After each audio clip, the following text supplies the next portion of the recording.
After cutting the phone line, Michael Land broke the window and entered the house.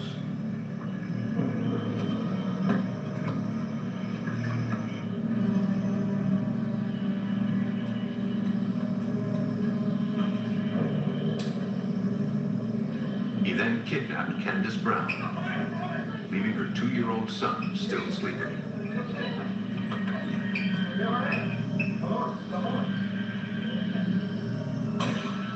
Because the murder was committed during a kidnapping and burglary, Michael Jeffrey Land was convicted of 2 counts of capital murder and sentenced to die.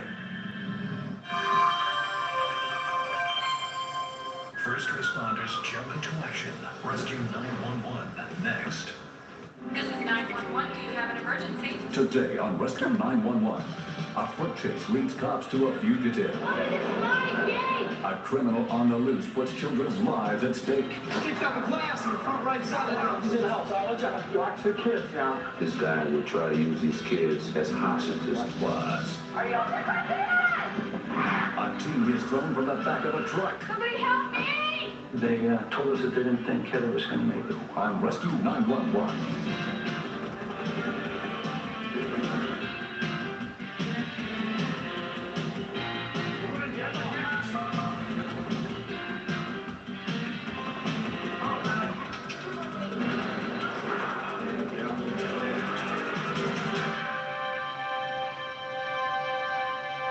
While thousands of people partied on the streets of New Orleans, waiting for the countdown to the new year, police were combing an exclusive neighborhood for a suspect wanted in an armed robbery who had fled on foot after allegedly shooting at an officer.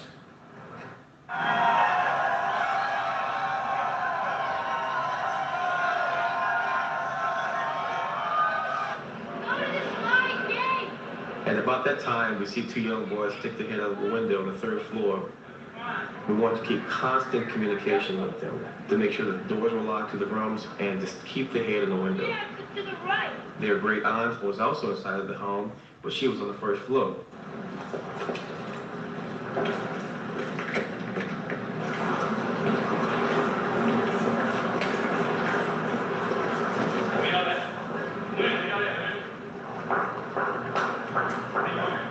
Max began to pull. This guy is very, very near.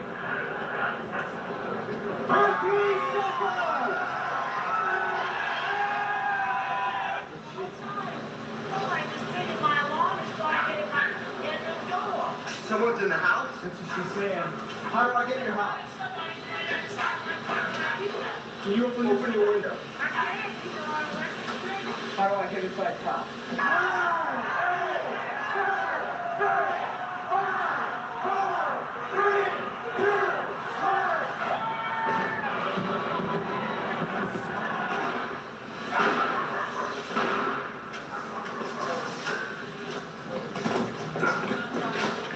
What happened? Where at? All right, stay down. When the gunfire erupted, that's when I took cover. I didn't know where it came from. I didn't know whether they were shooting at me. He just kicked up a glass in the front right side of the house. He's in the house. I'll let you Sergeant Thomas Harrington was the first officer to enter the house. This was a desperate person trying to get away from the police. There's not a whole bunch you can do to protect yourself against somebody like this. There's just no. Drop! Let me in that window. He's in there. All right, tell him to hold it outside. Let me in that window right here.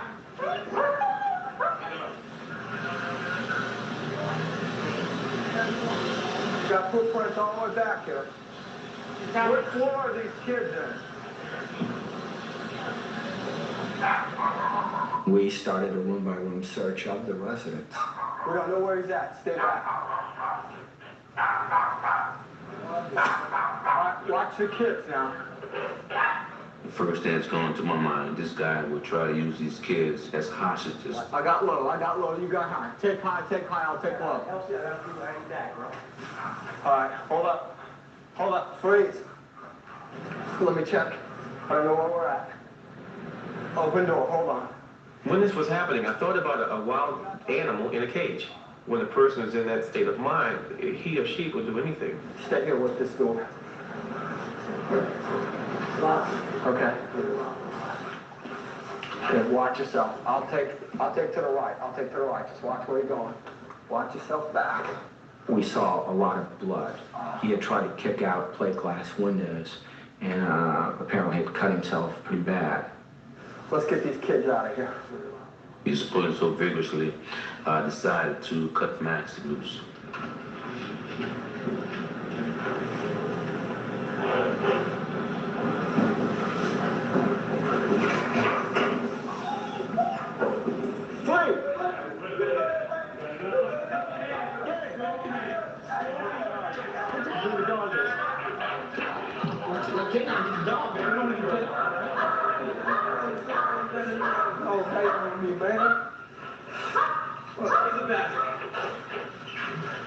Let's get a car out front and leave it right now. We went straight up to the third, we followed the dog up to the third floor. And fortunately, the door was locked, so he couldn't make it into the children, and we got him. The two young boys, Liam and Robert, and their great aunt, Virginia, are unharmed. Police told us to go lock the door and yell by the window and just don't answer to anybody. I know we were out here, we were going to make sure you guys were safe, so we don't want anything happen to you. Of course you're scared. Yeah, we were afraid. We thought they would come up like break the door down and hold us up. I was just shocked that somebody had broken in this house. Sort of like a fortress. Like he was pushing on the door right now? I mean, I had it locked. I always locked mine. And so I told him, no, I was not coming out, so I took out my electronic screen over there. I was very glad to see him. I'm glad it's all safe. Sam, y'all did good upstairs, so.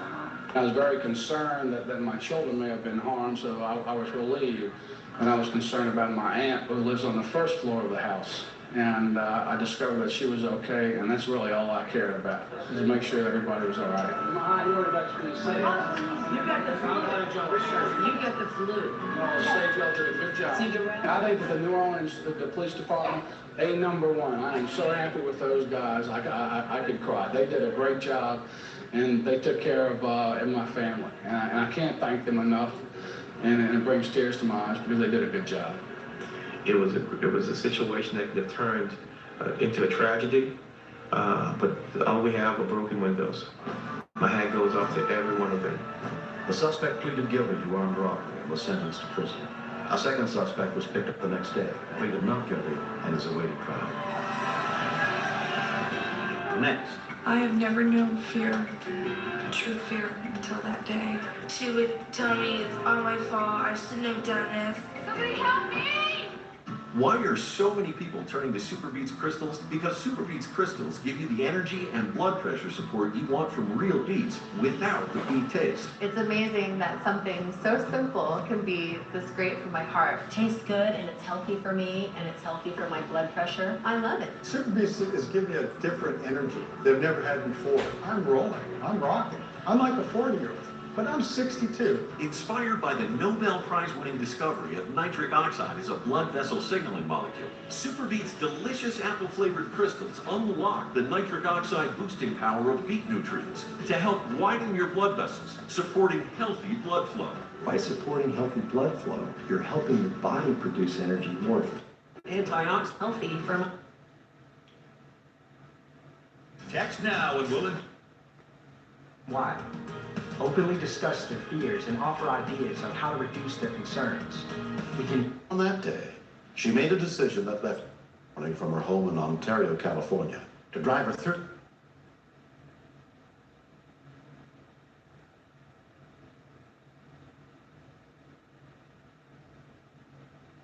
and be safe.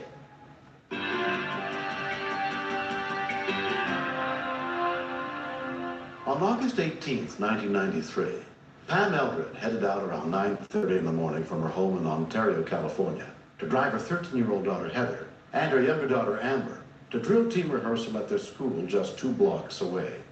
Pam was always careful when it came to her children's safety, but on that day, she made a decision that left her only with regret. Heather wanted to ride in the back of the truck. And it was just one of those mornings where a teenager tends to sometimes get away with a lot by getting in your face saying, come on, Mom, please, you're so paranoid, you're so overprotective. I've driven for years and years and never been in an accident.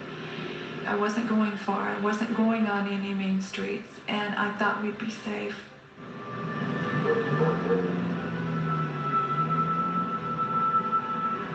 What about your white tennis shoes? 12-year-old Amber was riding up front with her mother.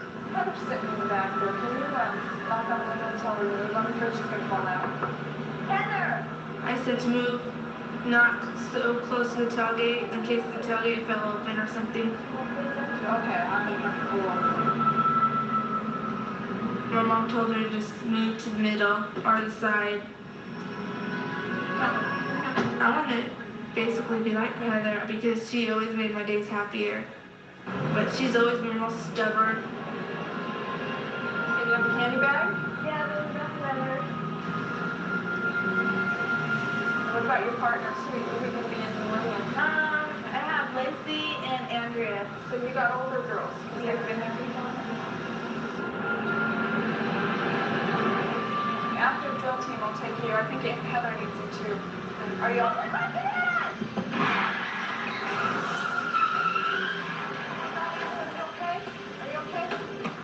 I looked in the rearview mirror and Heather wasn't there. Heather?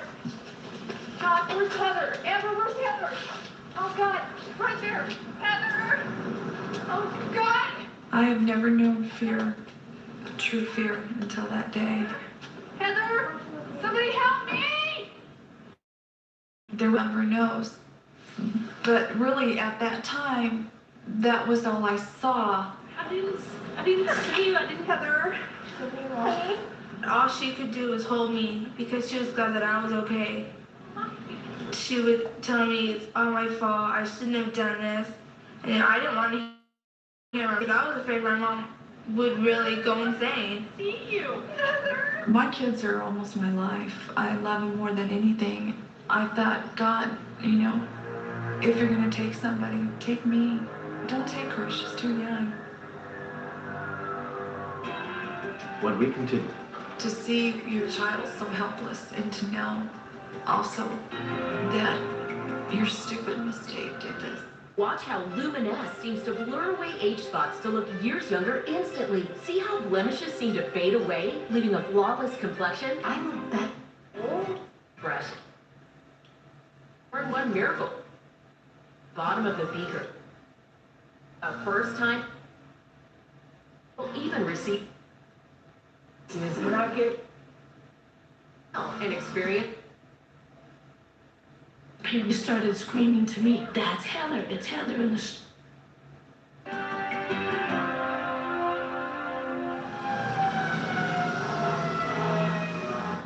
Pam's close friend, Tammy Marion, happened to be driving by the scene of the accident. Pam started screaming to me, that's Heather, it's Heather in the street. And she was crying and sobbing.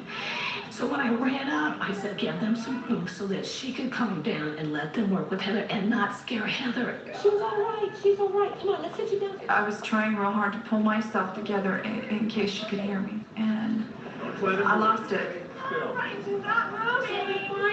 To see your child so helpless and to know also that your stupid mistake did this. It shouldn't happen. It just shouldn't happen. One of the first paramedics on the scene was Mike Kearns from the Ontario Fire Department. She had a large bump on her forehead, and that was the only injury that they had found. My biggest concern was that she had some type of a brain injury. No. We noticed that her breathing pattern was becoming a little irregular. When we went to clear her airway, she had a clenched jaw. And with somebody that has a suspected or possible neck injury, you don't want to be trying to pry her jaw apart. Mercy Caroline paramedic Greg Warda arrived soon after. What happens with a head injury is the brain swells inside the skull, basically, and all vital functions stop. Respirations, heart rate, everything is just stopped. If we weren't able to intubate this girl and get oxygen to her brain, we weren't going to be able to hand anything viable over to the hospital. They didn't want me to ride with them, and I understood that. They don't need a hysterical mom in the back.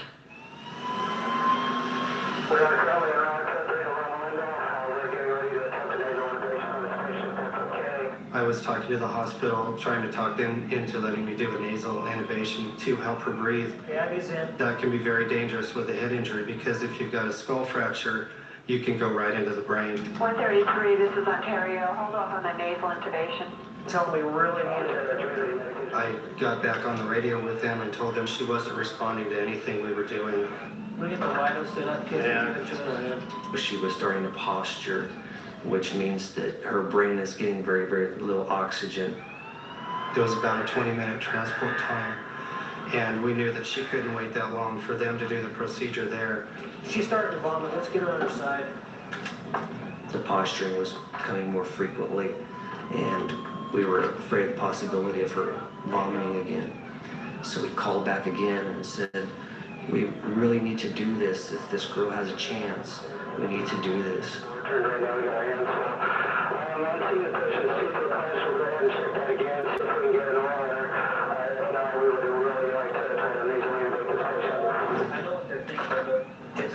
It had gotten to the point where I was going to go ahead and do it and suffer the consequences when I got to the hospital because it was either done right now or it's not done, and she is basically an organ donor after that. 133 Ontario. Dr. Rudolph is saying go ahead and nasally intubate her if you're unable to get an oral. Obviously, once you get the order, doing it is a whole different story. Fortunately, the tube went right in. 0.5 Lido on board. Okay. You just hope and pray that everything that you did was enough to give the doctors at the hospital a chance. At Loma Linda University Medical Center, 13-year-old Heather Elbert was examined by neurosurgeon David Nero.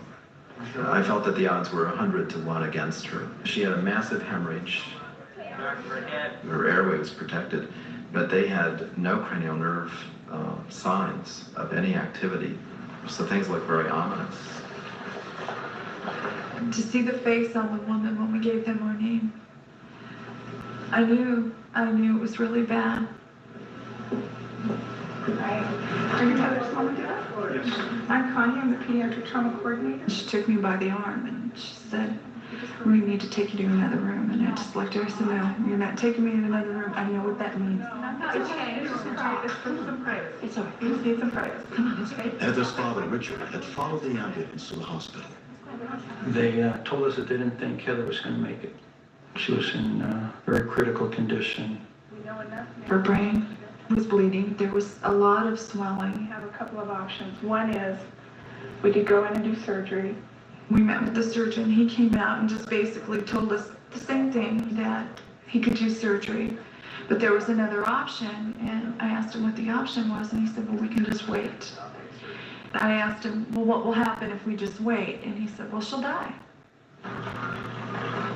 I realize now the reason why he said that is he was so convinced he was going to lose her probably in the surgery that it was almost like not worth doing. The only thing I knew how to do at the moment was to pray. Don't take her. Take my strength, okay? You take it with you. You fight really hard because I'm going to be out here fighting with you, okay? I love you, sweetheart. They told me she was in a really deep coma, but as soon as I told her I loved her, her arm flinched. Now they tell me that was probably not voluntary, but I don't believe it.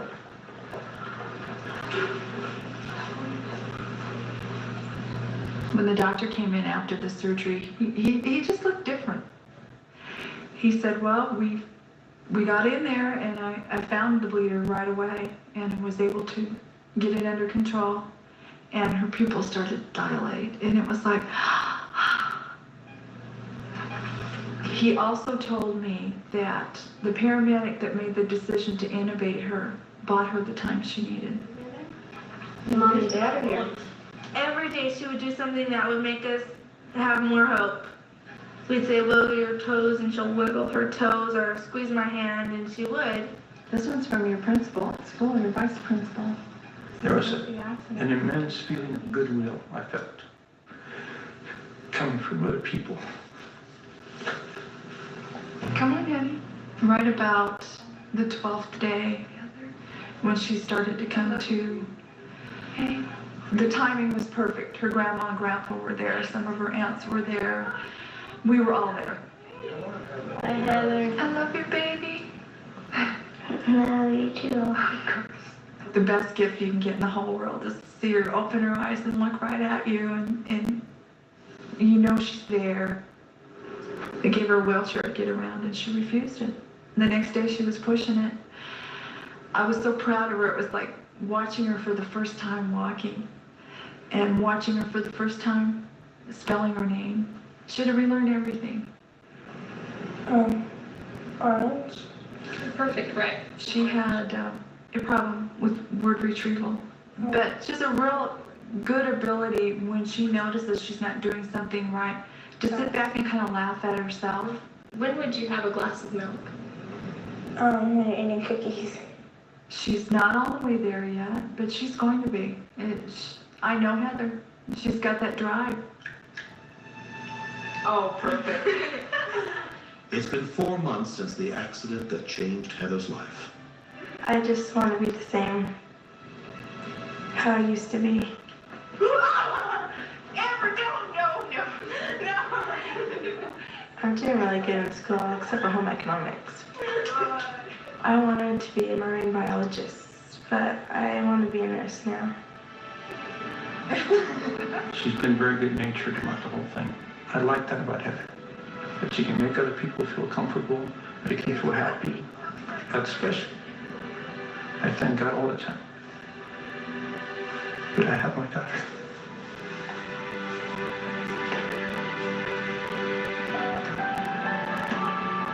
The paramedic that insisted on intubating her, he saved her. I call them the unsung heroes because how many of them get thanked? How many of them do you ever see again? Knowing that she made a difference in that girl's life is a special feeling. She's going back to school. She's going to be able to go to her senior prom, be able to drive a car. I'm ecstatic that it worked out the way it did.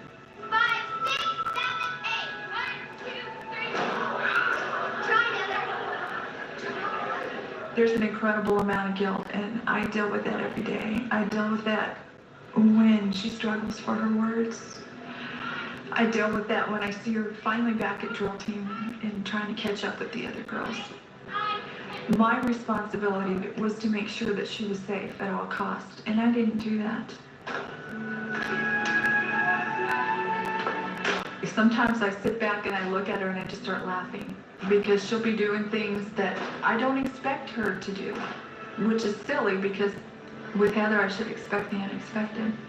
I tell her all the time, Heather, you're amazing. You can do whatever you want.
Point.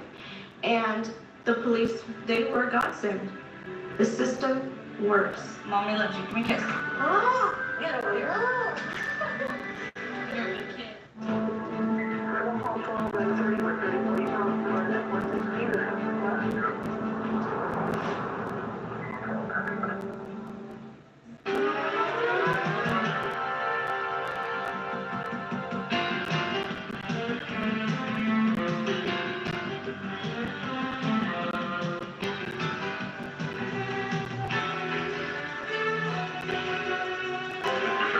Step out of the car, please.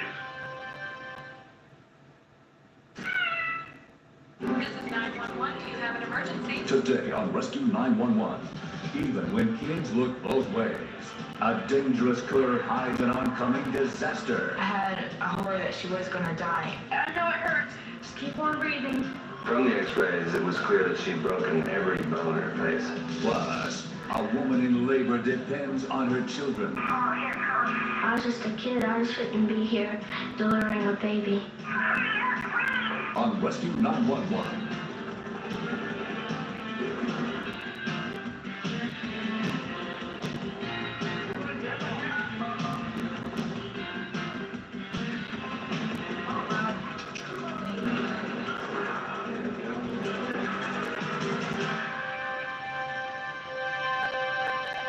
On the afternoon of August 10th, 1994, 20-year-old Erica Young was looking after her youngest brother and sister at their home in Biglerville, Pennsylvania, as she had many times before.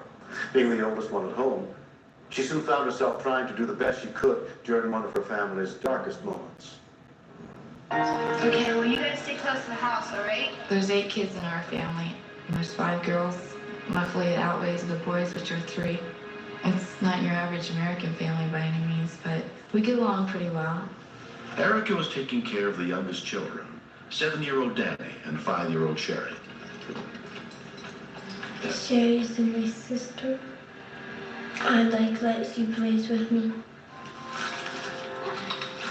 Sherry saw Teddy, the dog, run across the road over into our neighbors.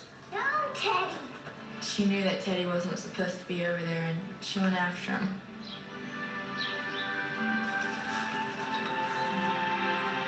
Maida Switek lived right across the road. Teddy comes over quite frequently. Hi, Sherry. Taking Teddy home? Yeah. Occasionally, Sherry would come over for him. And usually I say, now look both ways before you cross the road. But for some reason or other, I just didn't say at that time. I saw cars and told Sherry there's 2 cars coming.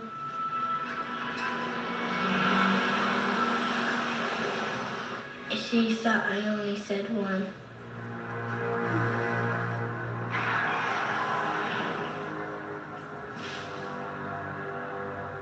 When we continued, She went rigid and quit breathing.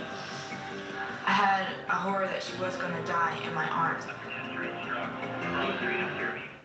Why are so many people turning to Super Beats crystals? Because Super Beats crystals give you the energy and blood pressure support you want from real beets without the beet taste. It's amazing that something so simple can be this great for my heart. Tastes good and it's healthy for me and it's healthy for my blood pressure. I love it. Super Beats is giving you a different energy they've never had before. I'm rolling. I'm rocking. I'm like a 40-year-old.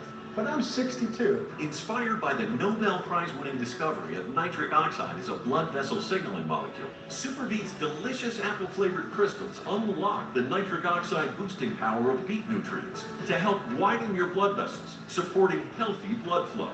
By supporting healthy blood flow, you're helping your body produce energy more efficiently. That's why over 120 professional and college sports teams use our beet crystals.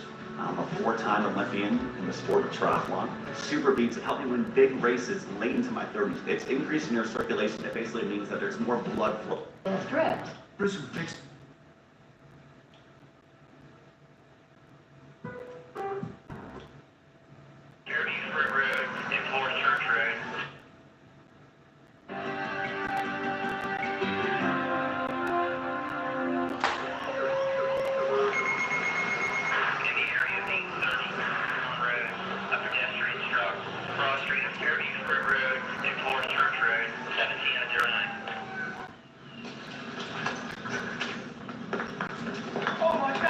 saw Sherry probably about 50 feet from where the car was. Sherry?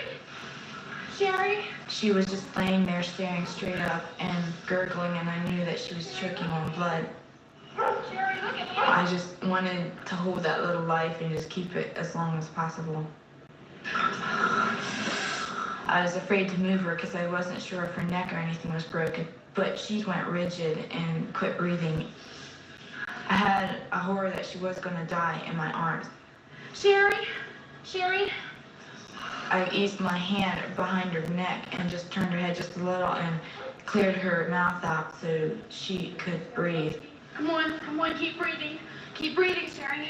She started crying, and I was just like, oh, thank heavens you're breathing. Just stay with me.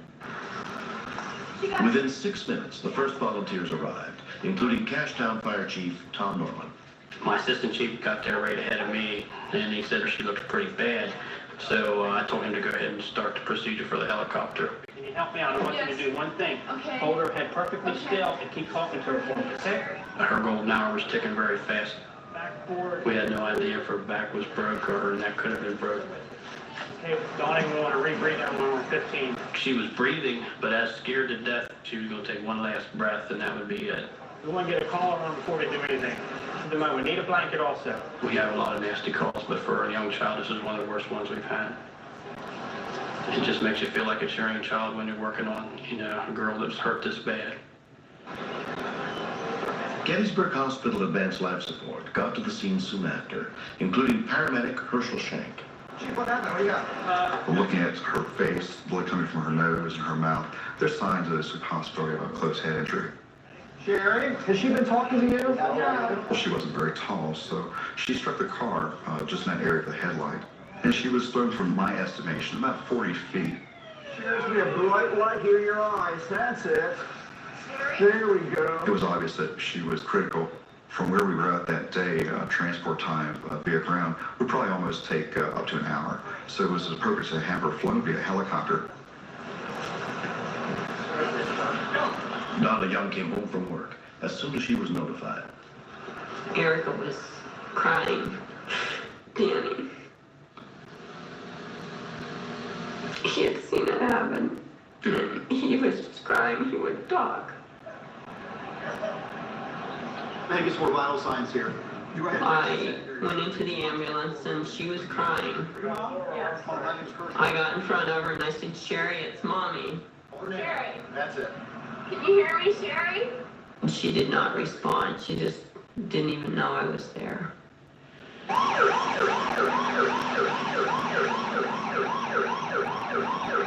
I had to stay waiting for Dad to get home. Oh, that was bad. When Dad came through the driveway and you had to tell him Sherry was hit. My first remark was, well, how bad? And she said at that time that they medevaced her to Hershey Medical Center. I worked as a helicopter mechanic for police and medevac operations. So I knew it would be very serious because I know they don't medevac people for anything less than a severe trauma. 5-year-old Sherry Young was taken to Hershey Medical Center, where a team of doctors took over her care, including pediatric surgeon Robert Silly. We're going to need to get plastic surgery call, take a look at her face, and when surgery, know that we're going to have to get a head scan on her, okay? She had her forearm bones broken in 2 different places each, multiple broken bones of the face, too many to count, quite frankly, and I thought she was likely to have a significant brain injury, the kind that you may not recover from. God is our refuge and strength, a very present help in trouble. Though the earth be removed and... My wife and our pastor was there with my older daughter, and at that time there was no information. Everything was a wait and see. You can see that the midface is shattered on both sides, so we got a lot of work to do. Plastic surgeon Stephen Kaler was in charge of the delicate operation to reconstruct Sherry's face. From the x-rays, it was clear that she'd broken every bone in her face. This is certainly, without a doubt, the worst facial fracture in a child that I've ever seen. You got the face gloves there in a second. In order to treat these facial bone injuries, it's necessary to make an incision over the top of the head and actually peel the scalp down so we can wire those bone fragments together. We got started about midnight or so, and we operated all night and into the next day and finished up about noon. And after she came out of the operation, they told us it would be like 24, 48 hours to see how she would heal. And the only thing we could do at that point was pray that things were working out. 2 days passed with very little change. Jeff came in and he talked to her and he called her Snort. That's her nickname. And she heard us and knew that we were there. And she went like this. And I started to laugh. And then I started to cry. All right. I knew then that Sherry was getting better. When Sherry was injured, the majority of the energy that her head absorbed was in her face, and it hurt her face terribly, but her face was fixable. Fortunately, her brain was not so seriously injured, and she's had a wonderful recovery. 3 months have passed since Sherry was hit by the car. Now, before we even step onto the road, I say, "What are you going to do?" And she goes, "Look both ways." And then I say, "What else do you do?" And I told him to listen, not only to look, but to listen for cars. It makes you realize what a wonderful thing a family is when something like this happens, because you have each other to lean upon. The car hit Sherry. I was real scared.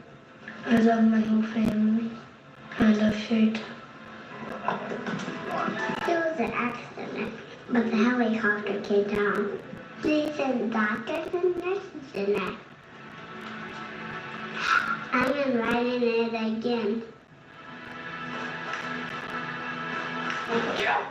If I've learned anything, people can arise to a need and fulfill it. If it wasn't for Erica being able to have the courage to do what she did, the doctors or nobody else probably would have made any difference. Sherry is a very dramatic little fight girl. She's very animated, she's very active, she's very wild. Her accident hasn't slowed her down one bit. And it's been great to see her back to her normal self. It's really great.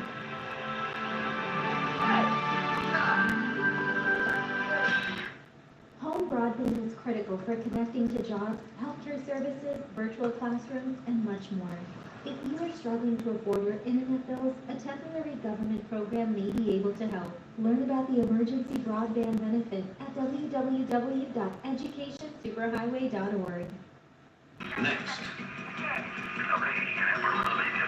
I was thinking I didn't want to do this. I was just a kid. I shouldn't be here delivering a baby. I gained 53 pounds. Did she say gain weight? I gained 53 pounds with CB1 weight gainer. That's right. Introducing CB1 Weight Gainer. Hey, and Willie. And... Hey, no interest fees. On September 23rd, 1994, in Blue Springs, Missouri, Christy King's fourth child was still not due for 12 more days. With her husband away on a short business trip, the Kings thought their 3 kids could help out around the house, never once expecting what a highly unusual problem they would be left to handle. It was 2 weeks before the baby was supposed to be born, and I thought it would happen when she was in the hospital or when my dad was there. Justin? Around 6 a.m., Christy sent her youngest son to wake up the oldest of the King's 3 children, 12-year-old Randall. I tried to convince him to go back to bed because she had 2 false alarms, but he said no, she's really hurting. I could tell she's in lots of pain, and it just blew my mind because usually she's the calm one, but she's the kid and she's yelling and screaming while I had to be the adult.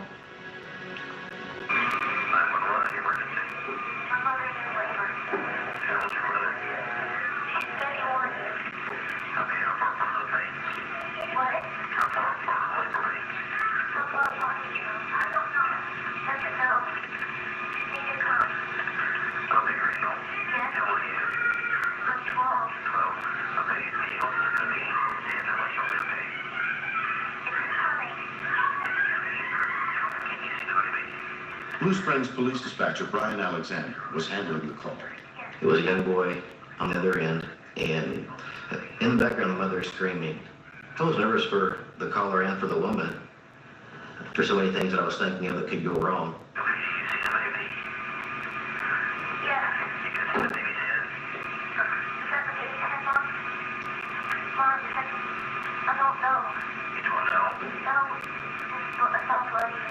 The sack hadn't broke yet, and I was thinking, oh man, this is for real, this is really happening. I just wanted my dad to be here or my grandma. I was just a kid, I shouldn't be here delivering a baby.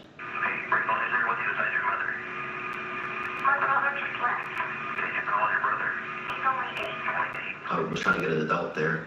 Maybe I could talk to have him help, but there were no adults in the house. Usually it's tough dealing with a child, but he was very calm. He kept me calm.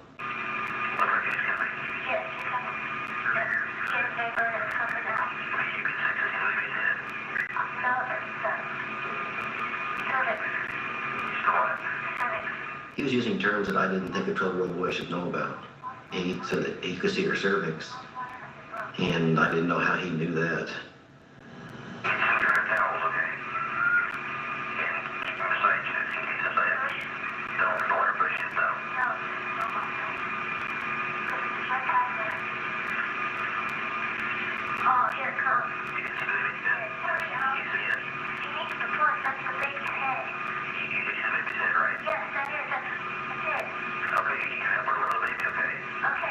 The operator asked me to deliver the baby, and I didn't want to do this because I might hurt the baby, but I had to do it because I was the oldest and my mom trusted me.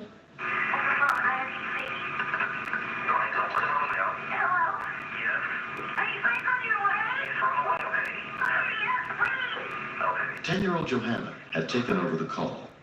And it was just really scary because my dad wasn't there and my mom was crying and I've never seen her cry before.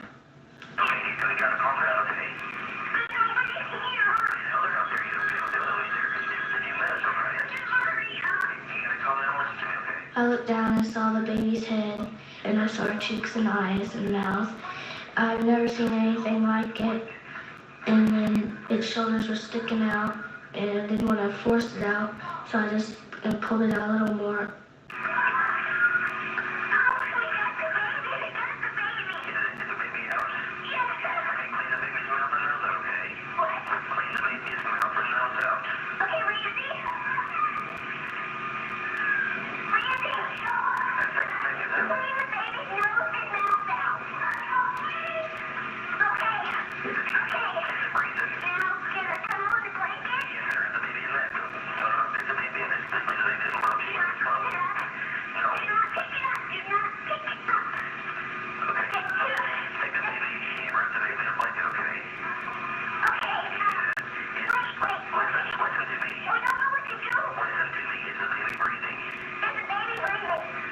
The dispatcher told us to clean up the mouth and nose, and I was cleaning it off and it was crying, but then it just stopped crying.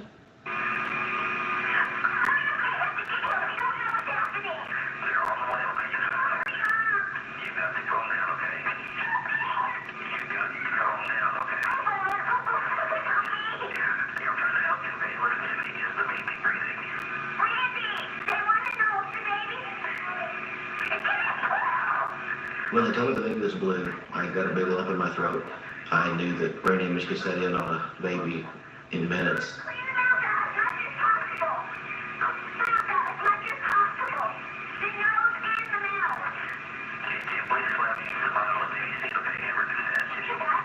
I was trying to clean it out, and I tapped it on the back, and then some water spewed out, and the baby took a big breath and cried a little, and I just was in shock. Within 7 minutes, Officer Skip Always got to the scene. Where's the mom at? My partner and myself immediately went up the stairs, and we were greeted by the girl. And she told us that, help the baby, help the baby.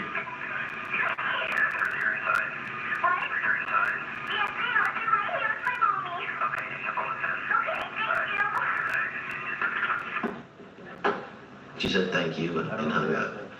Yeah, I still didn't know at that time if the baby was breathing. I still didn't know. Hey, John, what do you have? Paramedic Andy Bow arrived soon after. Baby looked a little blue, so started cleaning out the child's nose and mouth. Good, yeah. That got the child a little angry at us and got the blood flowing. Okay, we got the cord cut. You want to hold the baby on? Yeah. The baby was born, my mom was holding it, and it looked real good, and I was real happy. And I think how God helped us, because something could have went wrong, but nothing went wrong. The little 12-year-old boy, he kept saying, I help mom, and the little girls would say, yeah, me too, and it was just great that it was kind of a family thing. I don't think that when I was 12 years old that I would want to take that responsibility. He did a great job. 7-pound baby Brittany and her mother Christy were examined at a local hospital and found to be completely healthy. I told Randall that he was my hero, that I'm really proud of all of my children. They worked as a team and they did great. They did great. Look at her. Right. I want to stand up. We had planned to have the kids be in the birthing room with us when the baby was born. And in order for them to do that, they had to take a siblings at birth class. They showed some pretty graphic pictures and showed a film of an actual birth. Well, they were kind of giggly and stuff in a couple of parts, but evidently paid pretty good attention. I don't think I could deliver the baby without the class or the dispatcher, or would be clueless.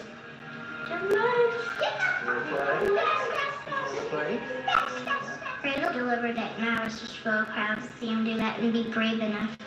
He's young, but he did a really, really good job.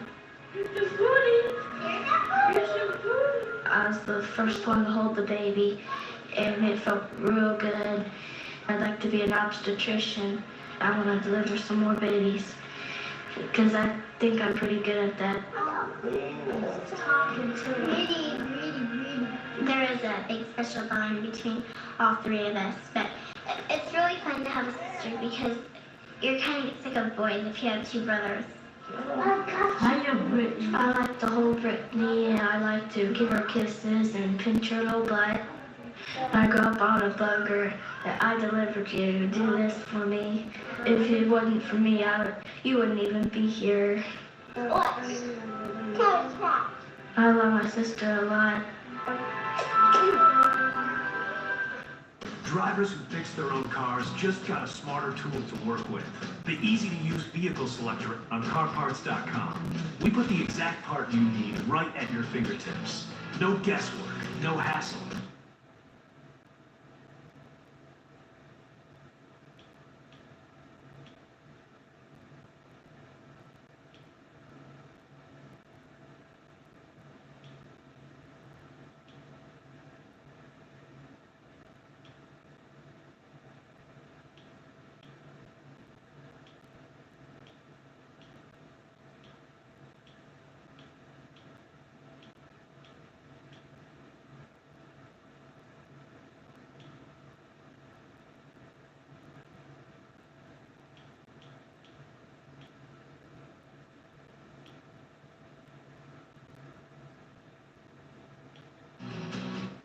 Which is silly because with Heather I should expect the unexpected. I tell her all the time, Heather, you're amazing. You can do whatever you want.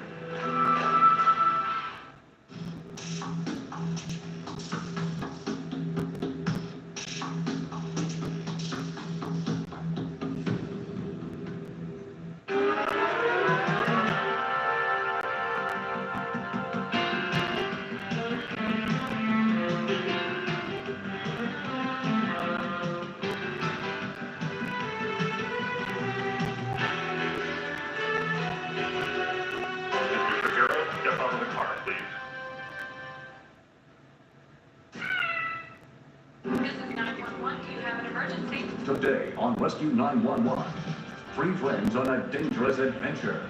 When curiosity leads a young boy to disaster. Go get out, go! My greatest fear was that he would die before his father got there. It's just like the bottom fell out of the world. Plus, a brave young woman takes a bullet in the head. Can you see anything? Oh my God! On Rescue 911.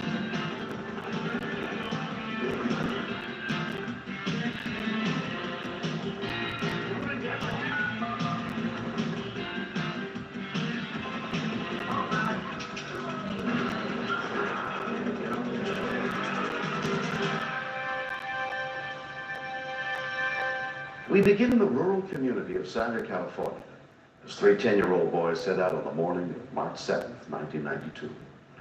So what do we do then? I think I'll thread something through the wall. It'll work. Levi, Axel, and Joseph have been like the three musketeers, and the neighborhood is the forest. Cool. How are we about it? How are we gonna chop out some of the wood? Three 10-year-olds in the woods can have some great adventures, but not all adventures are good adventures. Let's do it. Axton Fieser and his two best friends had played before near an abandoned house in the woods. All the kids knew about it. It was not even done. It was like halfway done. We wanted to get in. There's only one door to the house, but the furniture blocked the door, so we couldn't get in. So we thought if we climbed up the deck, we'd get in the house. Yeah, good. Okay. I'll get the machine. Levi Daly lived closest to the house. Just messing around with the lizards. Axton got the machete and then started chopping on the poles. The deck is up on stilts, so we thought if it collapsed, it would have us like slant so we could climb up. It won't be so steep.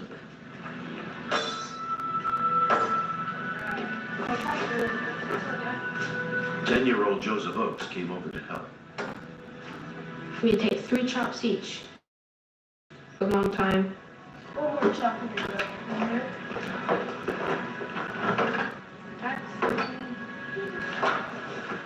Let's go to the other side.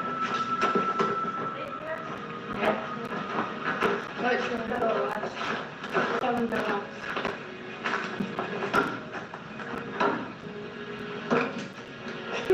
I just had to get that piece off. The second pole, the second to last time, I'm the one that chopped it. 6 times? We were warning him, Joey's getting kind of skinny, you know. And then he's like, oh, I can get out of here in time. We said, well, if it does fall, run that way. Get out of there.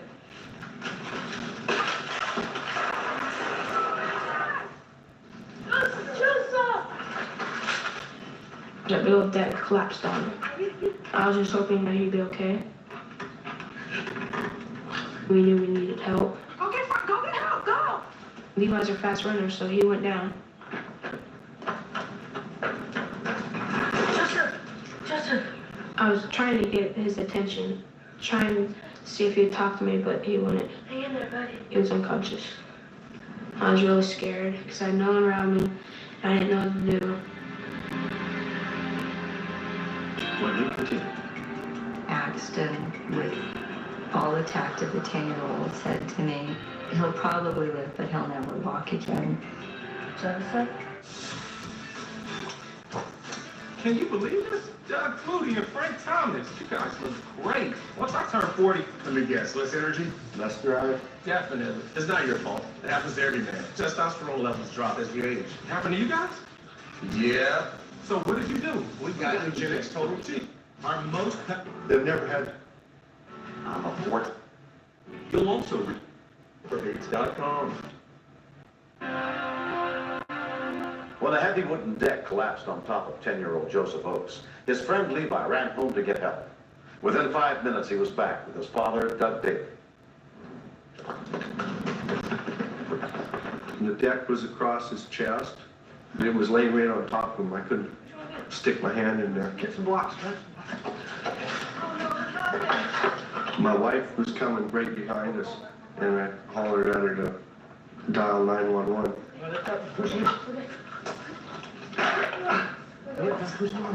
And I kept checking to see if I could slide my hand in between his chest and the porch. And once I could do that, I figured that that's about all I could do. Run down the end of the road, wait for the end. Go!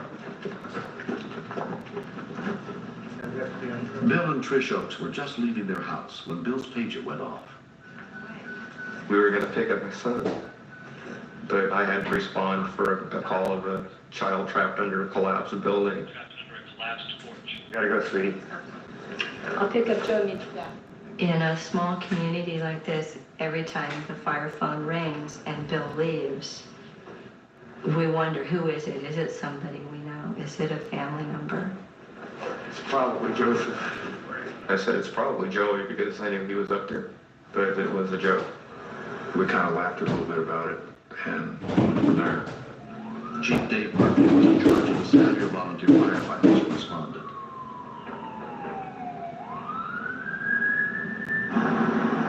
When I neared Odin Flat, I saw Axton and Levi and realized it had to be Joseph.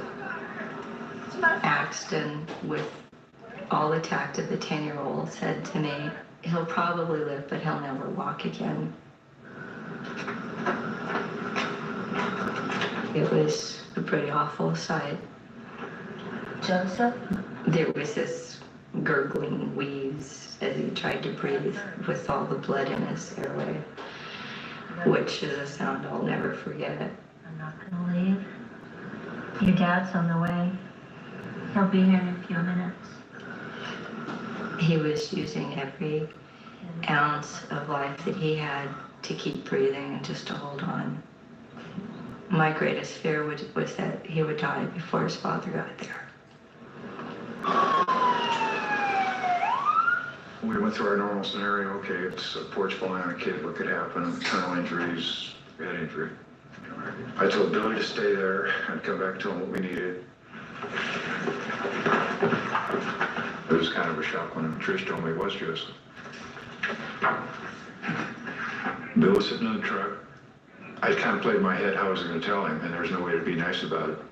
It's Joseph.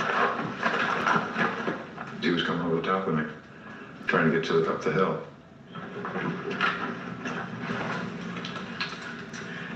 It's just like the bottom fell out of my world. And I just remember walking away from everybody. It is the first responder's worst nightmare. Joe's my stepson, and as horrible as it was for me, I know it was 100 times worse for his own father. Hey, Dad, we could use some help here. Volunteer Joe Reyes was the first EMT on the scene. I wanted to involve him, but I didn't want to overload him. I thought Joseph needs to hear a voice, a familiar voice, a comforting voice. Keep talking to him, and hear your voice. I want to hear a positive sound, okay? Look at you. I'm gonna get you out. Both legs were at a strange angle, so I knew he had fractures of the femur. Knew there was a possible back injury because of the way the porch was laying on him, but there was nothing to do until he could get him out. I definitely suspected a head injury because of the fluids coming out of his ears, his nose. Okay, check it out. He started. Me and Axton were praying and all that. And then after that, we prayed some more. I was just hoping he'd save his life. When we got him down, his blood pressure bottomed out, and we knew we were losing him. I was scared to death that was going to happen right in front of me. They flew to Mad River Hospital because it was 2 minutes closer than the hospital in Reading, and they knew that he didn't have 2 minutes. It was that close. At Mad River Community Hospital, Joseph was treated by a team of doctors, including orthopedic surgeon Carl Metten.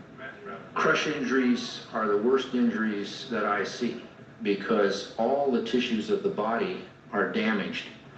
Muscles can die. The patient with crush injuries can have multiple organ failure. Yeah, still 100%.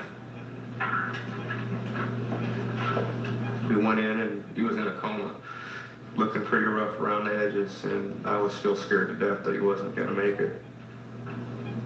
You hear me, Joseph?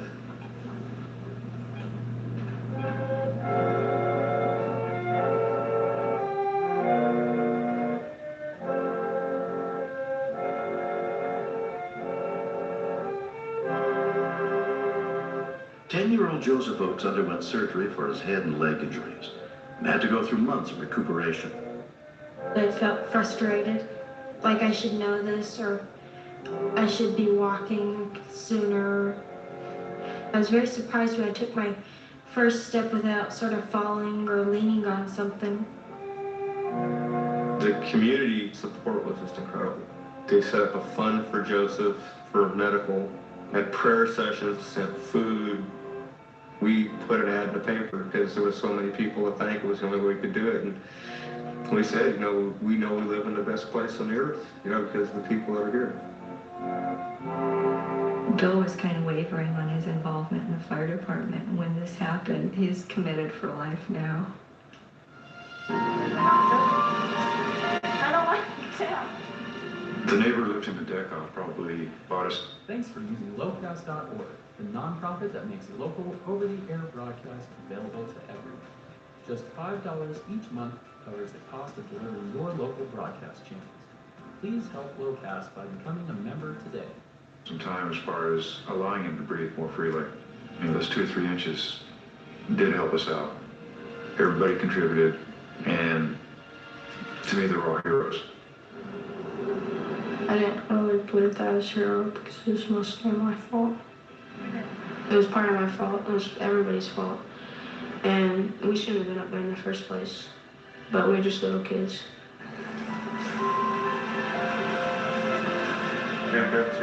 If anything can make you reaffirm your love for a person, it's something like this. You ready? I'm ready. Being in bed for 3 or 4 months and the surgeries and the wheelchair, it was really difficult for a young kid to handle. But now he's back to good old Joseph. He's doing great. I would have missed Joseph's sense of humor and his creativity. I think Joe has a long life ahead of him, an exciting one. Next. Oh my God.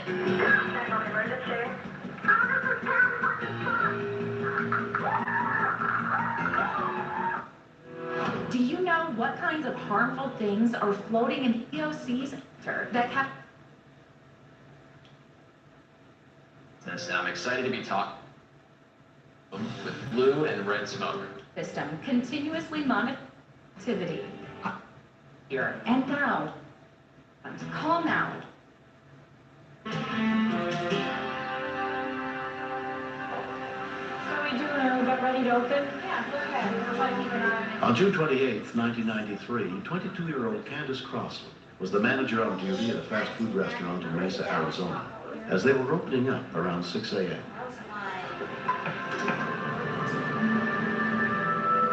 Annette Pfeiffer was also on the early shift that morning. Candace was so young and vibrant. She worked with kids in gang prevention. She taught Sunday school, and she had all these goals for herself. It was just really weird when it happened.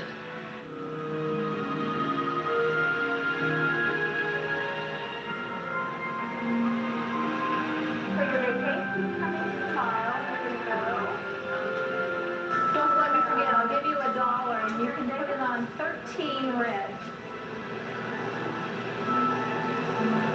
Who's in charge here?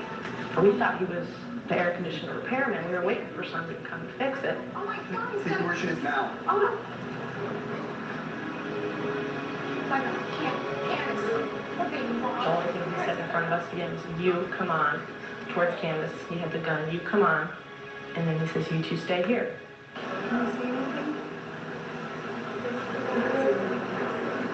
Queen and I were holding hands and praying And then we started to talk about, God, he won't shoot Candace, he won't shoot Candace, he's just gonna take the money and go. Come on. Oh my God. 911 emergency.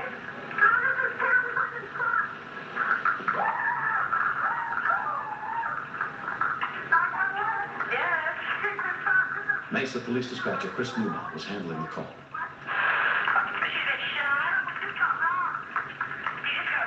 Usually at 6 o'clock in the morning, it's a medical call, but not a violent shooting and robbery like that. This one kind of caught me off guard.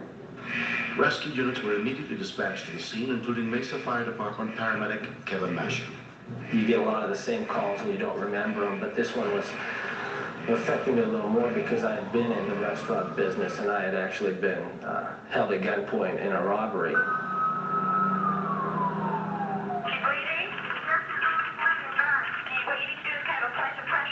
It was hard when I saw the blood. It was on the floor and it was just like a puddle. It was deep and it was a lot.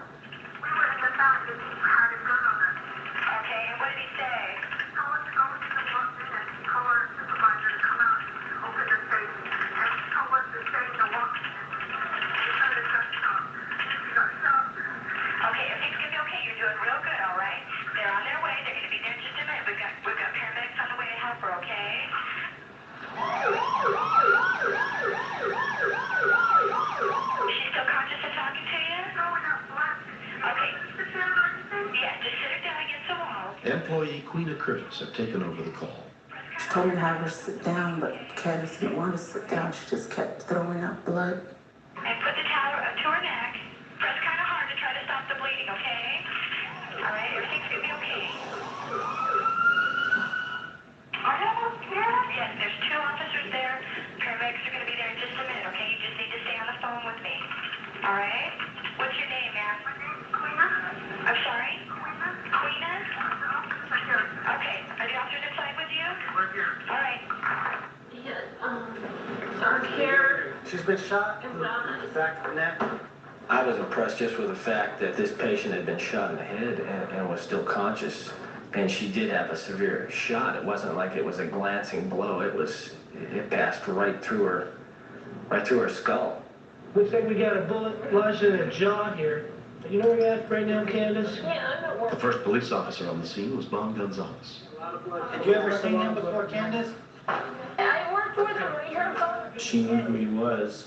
They had worked for the same restaurant in the past. Set up a crime scene log and evidence. Within like 5 minutes to 10 minutes after this happened, we were sending officers to his past addresses.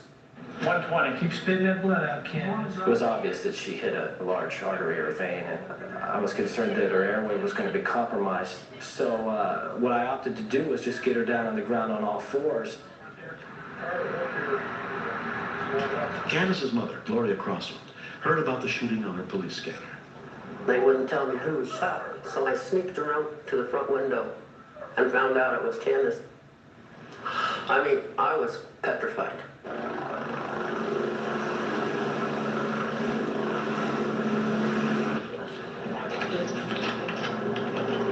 It was horrible, because here's this 20-some-year-old who's doing all these things to better her community and, working a terrible job, making terrible wages, no insurance, no benefits. And something like this happens. This jerk. I think he got, $1,500 or some measly sum like that. What's the point? I had seen the blood and her on the stretcher. And I thought, oh my God. She was born 6 months after her father died. And it's just one of those things. You're close that way.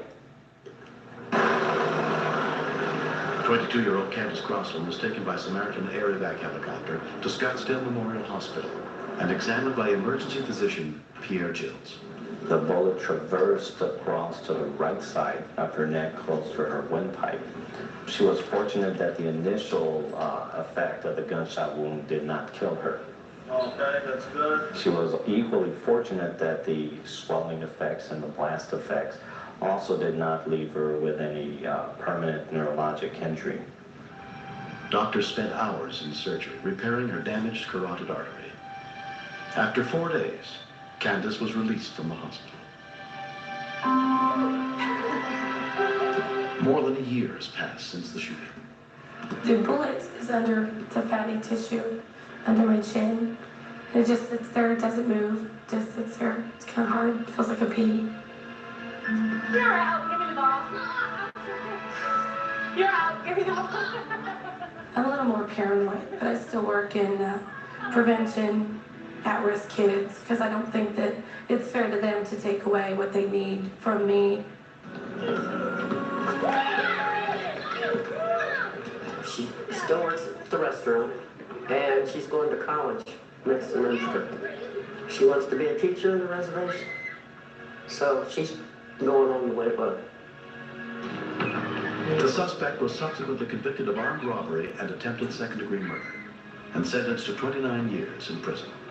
If he's in his late 50s, by the time he gets out, that's justice for me, because I'll be in my late 50s too. Hopefully a little bit forget about this by the time I'm 50. I asked her, want to come and help me pull off your breath? Yeah. She comes doing in my house in 2 weeks. If she hadn't made it through this ordeal, I'd have been devastated. They'd have probably taken me to Arizona State Hospital. If it hadn't been for 911, she would have died, because they were there that quick. They saved her, they put her on a helicopter, they took her where she needed to go, and it was still touchy after that. But she made it, because it was Candace. The fact that she had the strength to go and call 911 herself, this hole in her neck, bullet in her face, was just unreal to me. Definitely a hero. Definitely. Without a doubt. When you know what to do when disaster strikes, first responders break down real emergencies. It's the one show you can't afford to miss. Rescue 911. Next. On Locast.org, the nonprofit that makes local over-the-air broadcast available to everyone.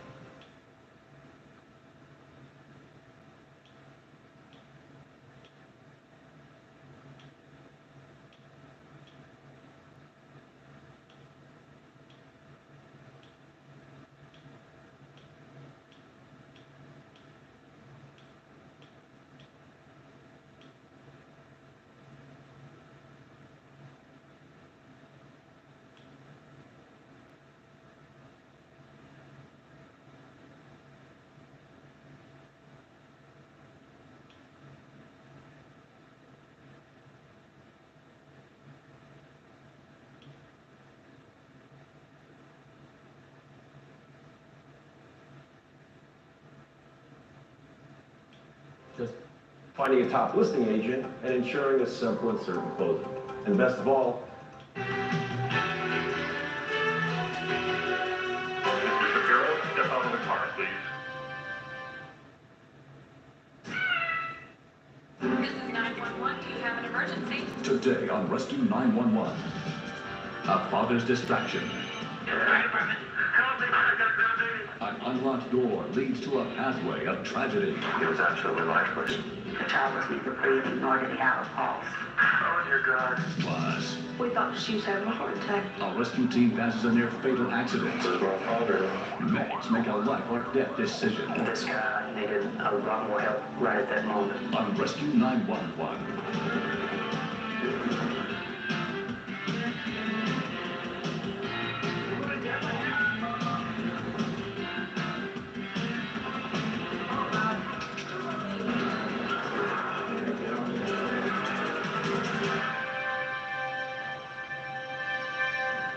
We begin late in the afternoon of Thursday, September 9th, 1993, in Laguna Niguel, California.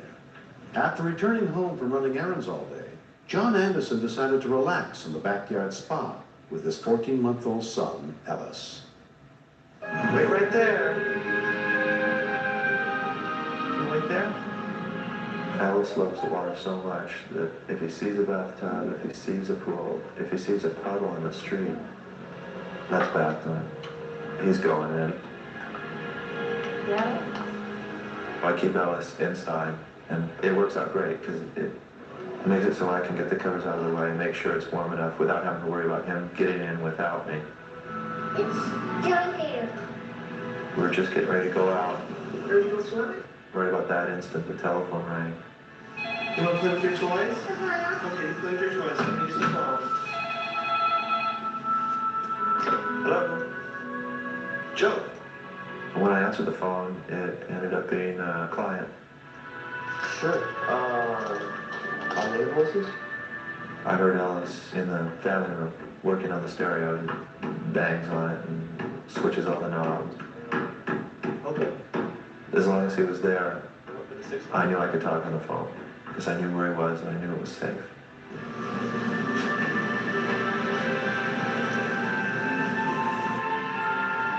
Okay, I can do the special billing for 6. Shortly into the conversation, I didn't hear him anymore. Joe, no, hang on. Okay. As soon as I rounded the corner of the kitchen, my eyes focused on the sliding window being opened. Instantly, I had just a cold feeling run from head to toe. He was absolutely lifeless. When I turned him over and saw his face, I thought, he's dead. He's gone. When we continue. I've never had a call where I was able to bring somebody back to life, but I was hoping that this would be a time when it would work. A Pat 69. Joan Litt. New vaporactive. Myers introducing Nick. Was not conscious and not breathing. John's...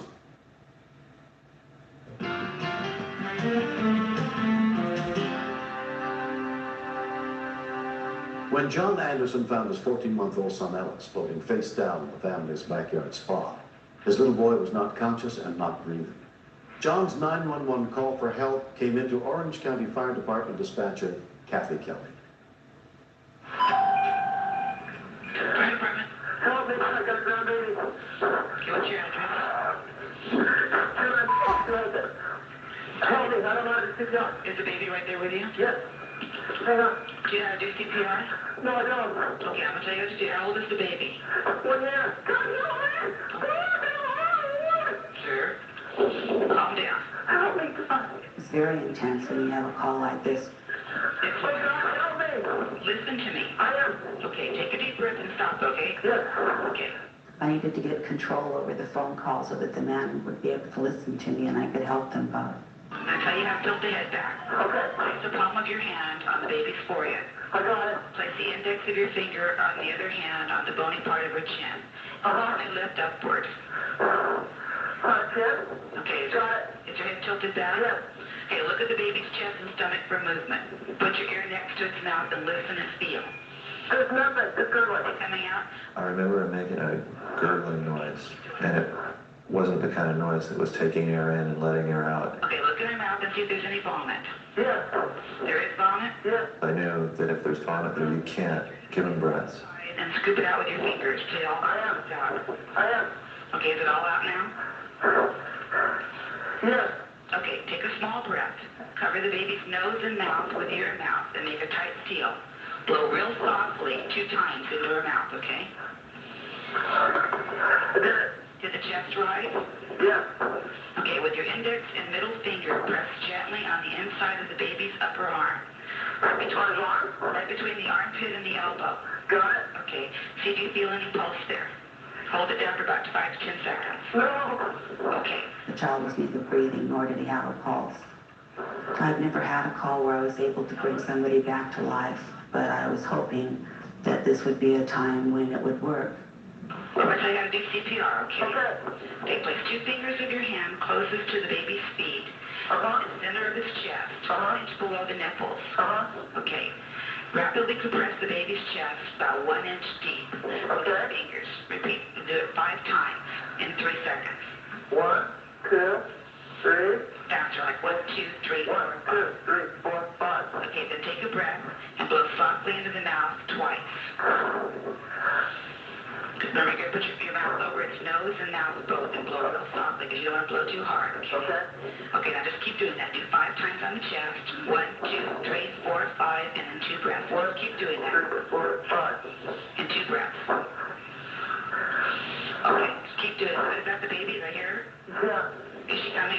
alive? I don't know. Is there any breath? Okay, let's check. Okay, let's check and see if she's breathing. Put your face. She's got a heartbeat. Put your face down next to her mouth and see if there's air coming out. Okay. The baby wasn't out of the woods just because he was breathing and had a heartbeat. There could be brain damage or complications that happen as a result of drowning. Okay, then let's just go ahead and let her stay as she is until we get there. There? Okay, girl. Bye-bye. Among those who responded was paramedic Terry Inley. The child looked in very bad shape. He was pale and turning cyanotic. We have gas and respiration. He was barely breathing, which altogether meant that he was literally on death's door. Just one step in, one step out. Hey, Frank, you're going. Next man. I thought, if Alice didn't make it, I don't miss my best friend. 14-month-old Ellis Anderson was rushed to Mission Hospital, where his mother Jill, a trauma nurse, happened to be on duty.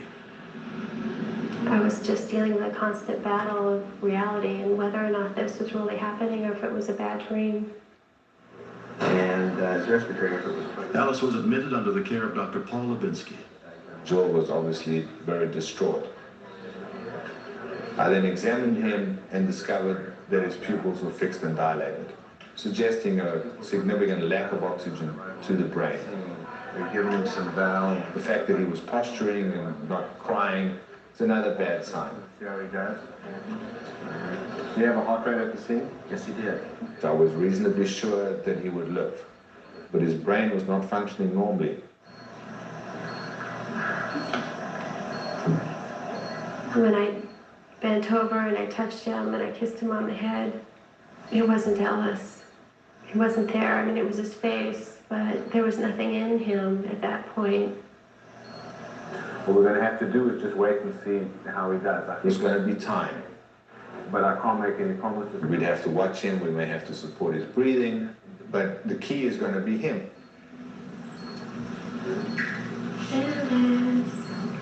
I was thinking about all the happy times that we'd had.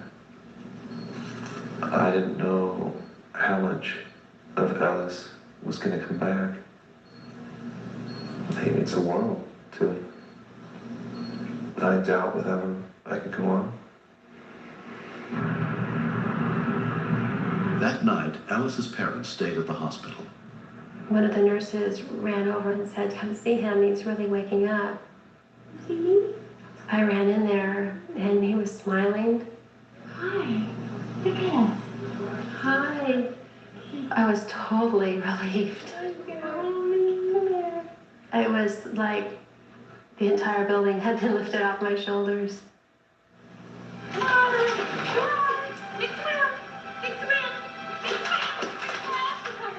Ellis is doing great today. He's just 100% Mr. Go, Go, Go, learning new things, trying new words. John and I have never had so much fun in our lives. To have somebody that age that relies on you for his safety, you feel like you let him down. I feel more than lucky to have a second chance. I'm looking forward to meeting Kathy, the 911 dispatcher, to put face with the person that played a big part in keeping my dreams together. How are you? Pretty well. Nice to finally meet you. I brought this for Alice. When I heard the baby start to breathe again, it was the most fantastic feeling I've ever had.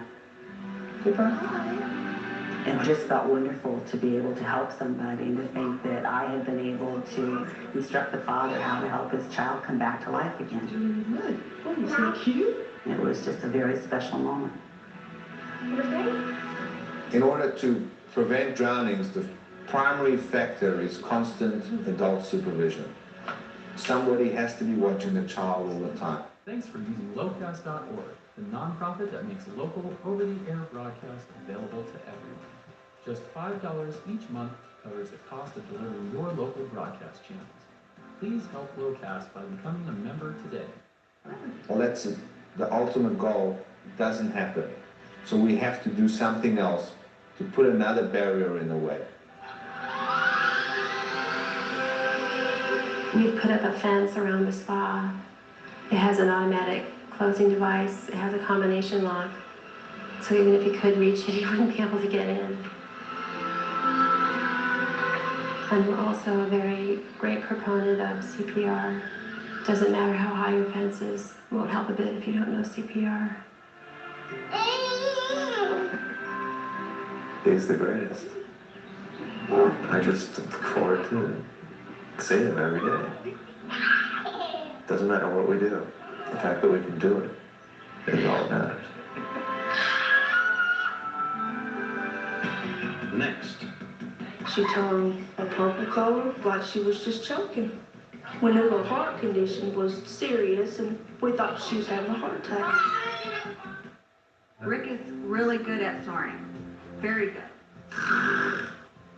Being used. Done on these gases.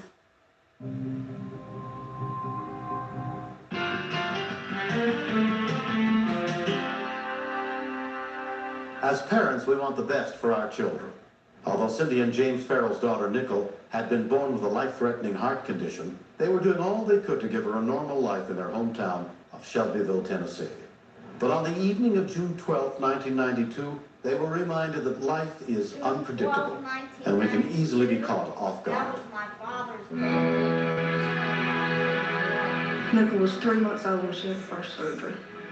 There you go. The doctors told us that the best thing to do was let her have her first surgery or she would never make it to her first birthday. Well, I worried about her, but, I knew the doctors could only do what they can do. Cindy's sister-in-law, Jennifer, was visiting that night with 2 young cousins. Nicole walked to the door.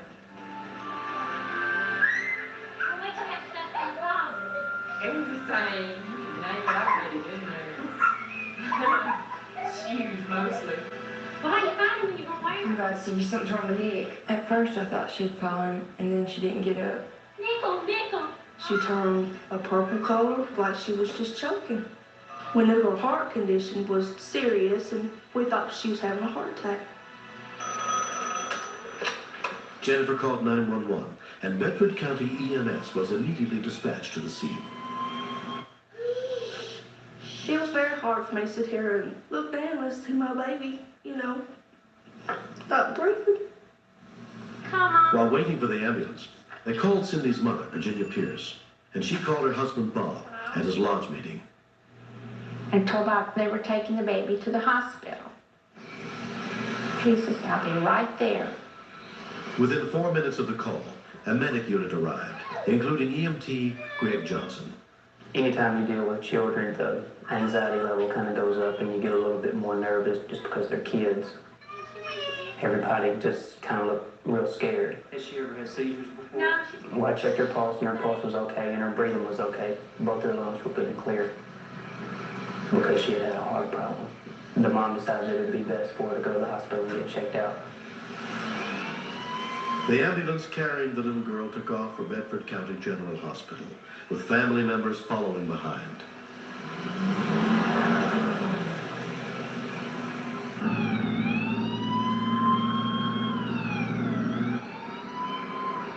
I felt the ambulance slowing down and I heard Mike say, "What's this up here in the road?" I looked through the little hole between the front and the back and I could see that a car was sitting upside down.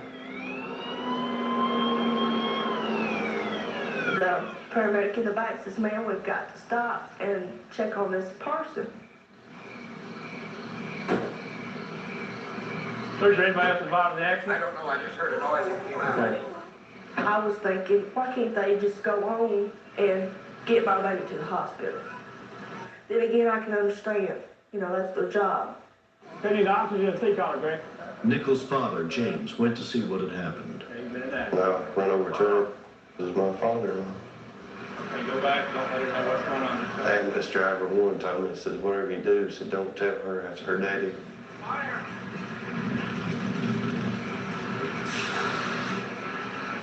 Having some breathing problems, just like maybe some chest. Mike said this guy's having a really hard time breathing. Hey, sir. Every time he would take a breath, instead of his chest rising like it normally does, it would kind of sink in. Okay, don't move, sir. Like that. It was a flared chest. Technically, you're not supposed to leave a patient. If the child had been any worse or had been unstable at all, I never would have left him. But I felt that this guy needed a lot more help right at that moment. Virginia was waiting at the hospital for her youngest granddaughter to be brought in, and her husband Bob and other family members to join her. What's going on? And I said, James, what's the matter? He says, go out there and talk to Daddy. That was James's father. What's wrong? Virginia. And then he told me that it was Bob, and he was bad.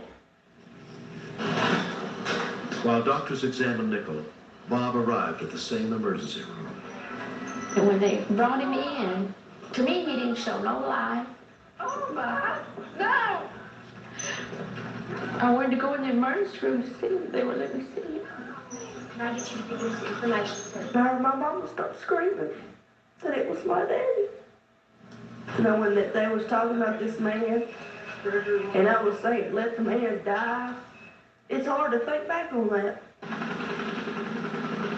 Bob had suffered 14 broken ribs, a punctured lung, and a bruised heart. A life flight helicopter transferred him to Vanderbilt Hospital in critical condition. He underwent surgery, but over the next couple of days, his condition continued to deteriorate. The doctor said he keeps murmuring about a baby.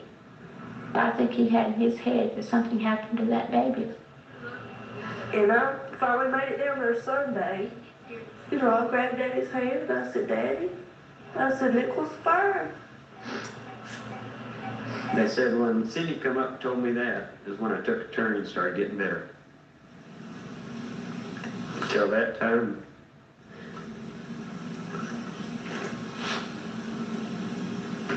I guess I just didn't care.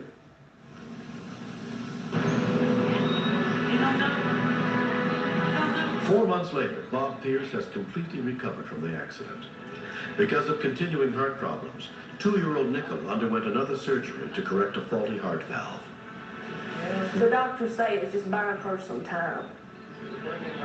They're needing to replace that defective valve, but they can't do that until she's 16, 17 years old.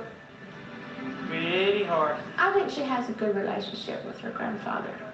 I think they're closer than they used to be. Bob might have grown up a little bit too. Instead of being a 49-year-old kid, he grew up to be a 50-year-old man. I think Bedford County and the trauma team and everybody just did a superb job. Pretty okay.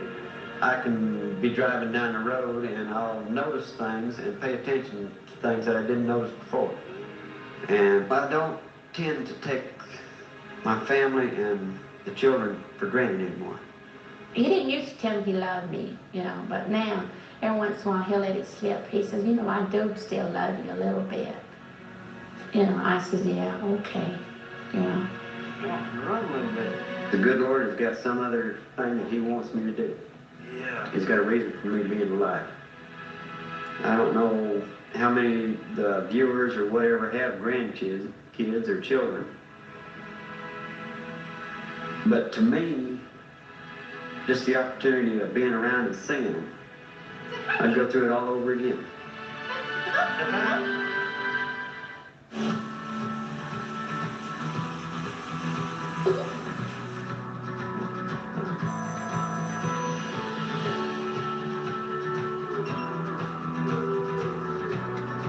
When fire and water threaten your home, hand the cleanup over to the team that stays with you every step of the way in your journey back. 1-800-SERVPRO and servpro.com. Like it never even happened. Are you?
And you have no control over Mother Nature.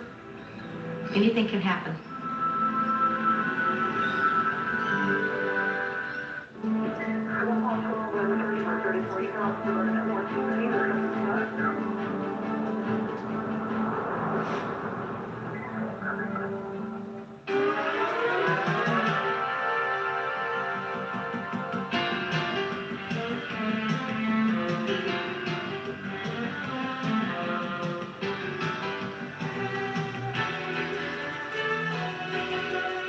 Mr. Shapiro, step out of the car, please. This is 911. Do you have an emergency? Today on Rescue 911. Danger in a no trespassing zone. One wrong move plunges a woman down a 150-foot drop. And I was just blown away that she was alive. I can't feel my legs. Plus, What's wrong? mother's helper shoots scalding hot water in a baby's path. It looked like his body was very dry, like there was no skin. There's no way this kid's gonna live. On Rescue 911.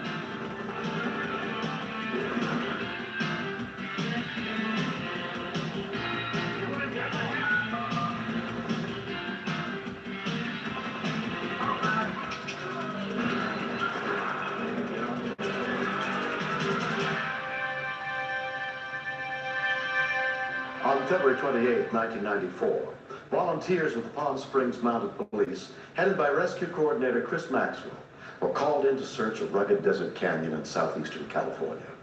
3 boys reported missing had been seen there the day before, but no one was sure they were still there. It's just a really high crowd. Apparently they went up there to play hooky. They were going to go home when school was out. I've interviewed their parents. The local police department wasn't very concerned because these juveniles had frequently played hooky. But we decided to take a cursory search in the lower canyon. It's a no trespassing area, but people continually walk by those signs.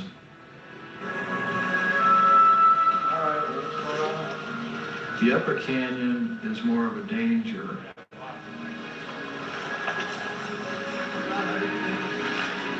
Reserve Officer John Hathaway was among the volunteers on the search team.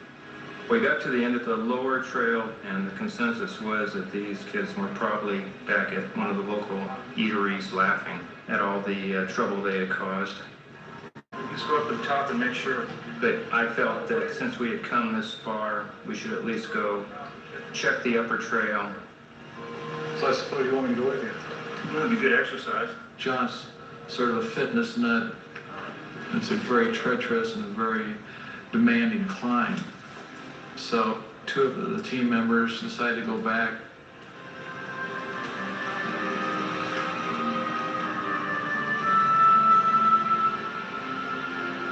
The area is made up of a lot of decomposed granite, which can come apart when you step on it. About anything that a hiker can get in trouble with is there.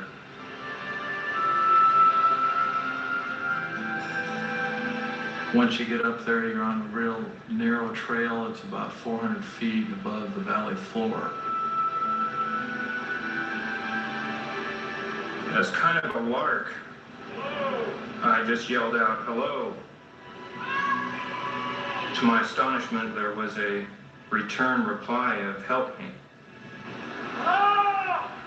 Keep yelling so we can find you! Once you're in the canyon, there really is no way out. Where are you? I can't see you! Whoever it was over the side, they were not going to get out on their own. When we continue. He's not breathing. I think he's dead. We figured that we had a rescue and then a body recovery. Which of these meals took just 15 minutes to prepare? All of them. Gobble does the planning and prep work for you, then delivers freshly prepared dinner kits right to your doorstep, so you can cook up a deliciously fresh, chef-designed meal in just 15 minutes. Really? So let us deliver next week's dinner. Get your first 6 meals for just... This backstage. Good to go, Doc. You snore. Thought we had found the 3 boys. What's your name?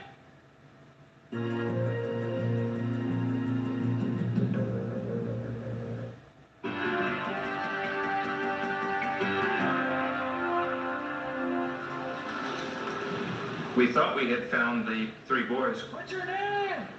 Jennifer! This was a little bit of shock to both Chris and I because there had been no report of a missing female hiker.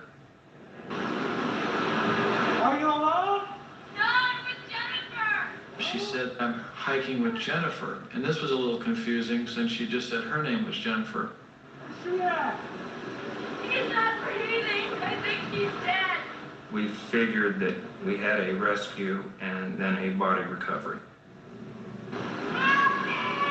She was a couple hundred feet below us, and it was a very sheer grade.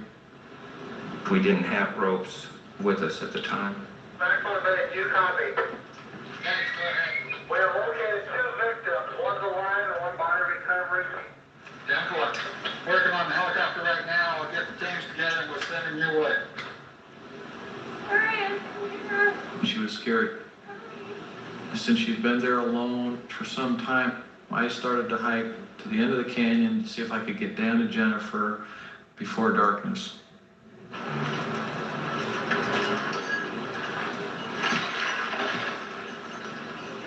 Hello?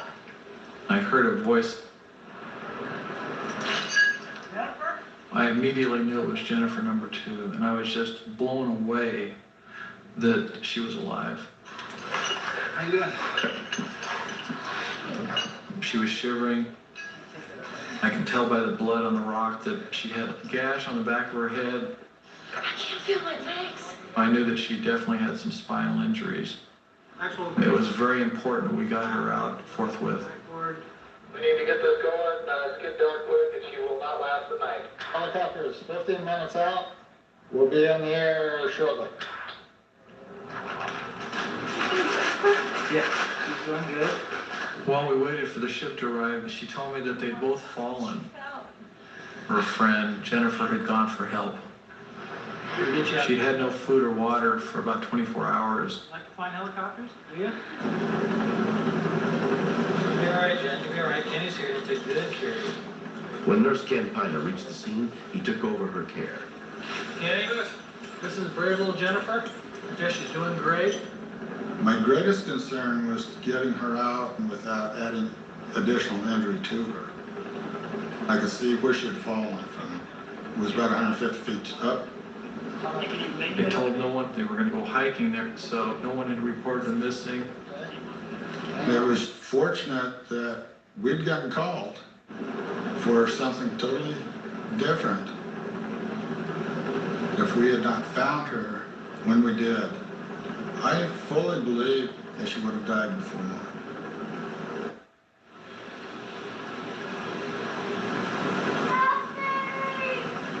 I had gone through my mind for the last 2 hours of what needed to be done to get Jennifer, one, out.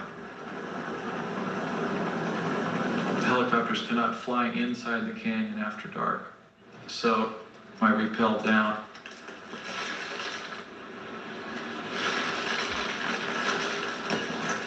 The darkness just intensifies the amount of danger. We just have to be that much more careful. The first thing I had to tell her that her friend was okay. Stay there, stay there. Oh, no. She was crying, she was so happy. Come on, everything's great. She did not want to wait till morning to bring her out, so we hooked up a haul system so we could pull Jennifer up to our location. Hey, watch yourself now. I went ahead and put a cervical collar on her for safety, and I tied her about 6 feet above me on the rope. Ready to haul. Haul. Put yourself on the rock. Nice and easy, nice and easy.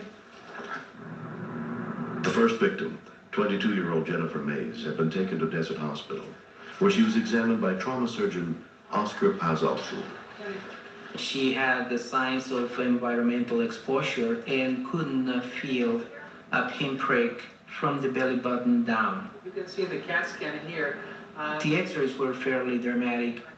We could see a bony fragment completely displaced into the spinal canal, and this will act as a projectile and will sever the spinal cord at that level. There was no doubt in my mind that the damage was permanent. I'm Dr. Possum. Her mother, Lupe Vera, was not prepared for the news. She has a very bad spine. I care for her so much, I love her so much that my feelings were disbelief and just numb. Hey, Paul!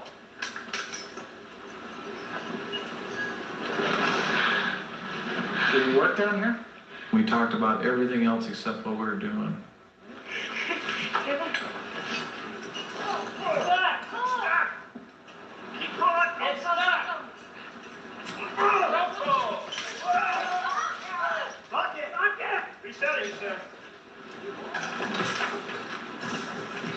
If that rope would have snapped, we both would have gone down to our deaths. Hey! Whoa, she's right here, she's right here. It took another hour and a half to 2 hours to get her from the bottom of the canyon to the landing zone where the helicopter could put one skid on a rock and pick her up.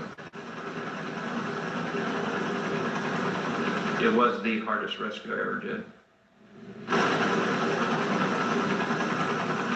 Although 23-year-old Jennifer Staten fractured 2 vertebrae, she has recovered. Her best friend, Jennifer Mays, was hospitalized for 4 months, undergoing rehabilitation to learn to live with the paralysis she suffered when she fell. I remember when I took her up there, rest ashore, there's actually green and water and, you know, it's really pretty up there. You've done this before, right? Yeah. When I was a kid. We were joking and laughing around, and I decided that I was gonna try and climb down to see the waterfall up close. That's amazing.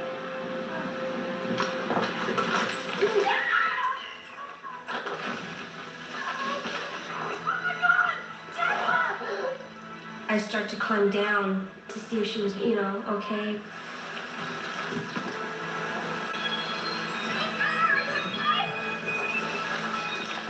Thanks for using Locast.org, the nonprofit that makes local over-the-air broadcast available to everyone. Just $5 each month covers the cost of delivering your local broadcast channels. Please help Locast by becoming a member today. Both of them?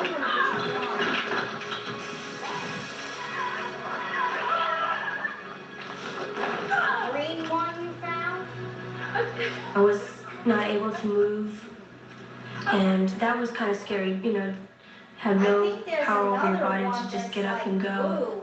Well, you know what? When I went to Vegas, she's still the same person that she was before. She's the one that's still cracking the jokes, having a good time. She's the one that's keeping everybody up when they're down. Let's get her on this I have a lot of guilt because she is more hurt than me, and it's really hard to deal with. But she's in my heart, just like, you know, the best of friends that I have, and I hope that it stays that way. Can he help me? Yes. My children are the ones that motivated me. I know that I had to get on no matter what. Feeling sorry, there's, you know, I don't have time for that. Just to be able to see them each day. That's the biggest thing. I must be quite interesting, so. The major lesson I hope people learn is that when they go somewhere to let someone know where they're hiking and let them know about when they think they're going to be back.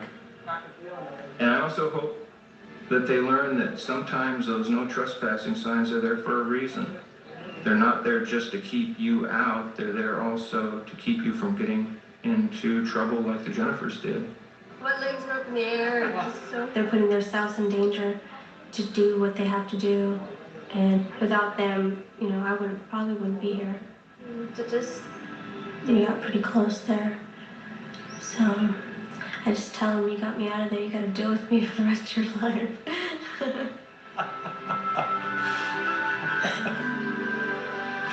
Next. Yeah, honey. No, I had told her no. Wait till I'm done with dishes, and then I'll give you both a bath, and then get you some your pajamas. Sorry, well, I had the bank took forever.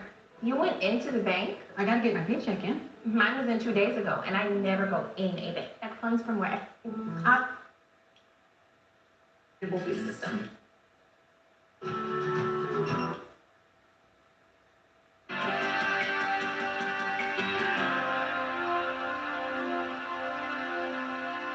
On February 18th, 1992, in McLeod, Michigan, Jackie Rose was home alone with her 3 young children, little suspecting the danger that lay waiting inside their own house.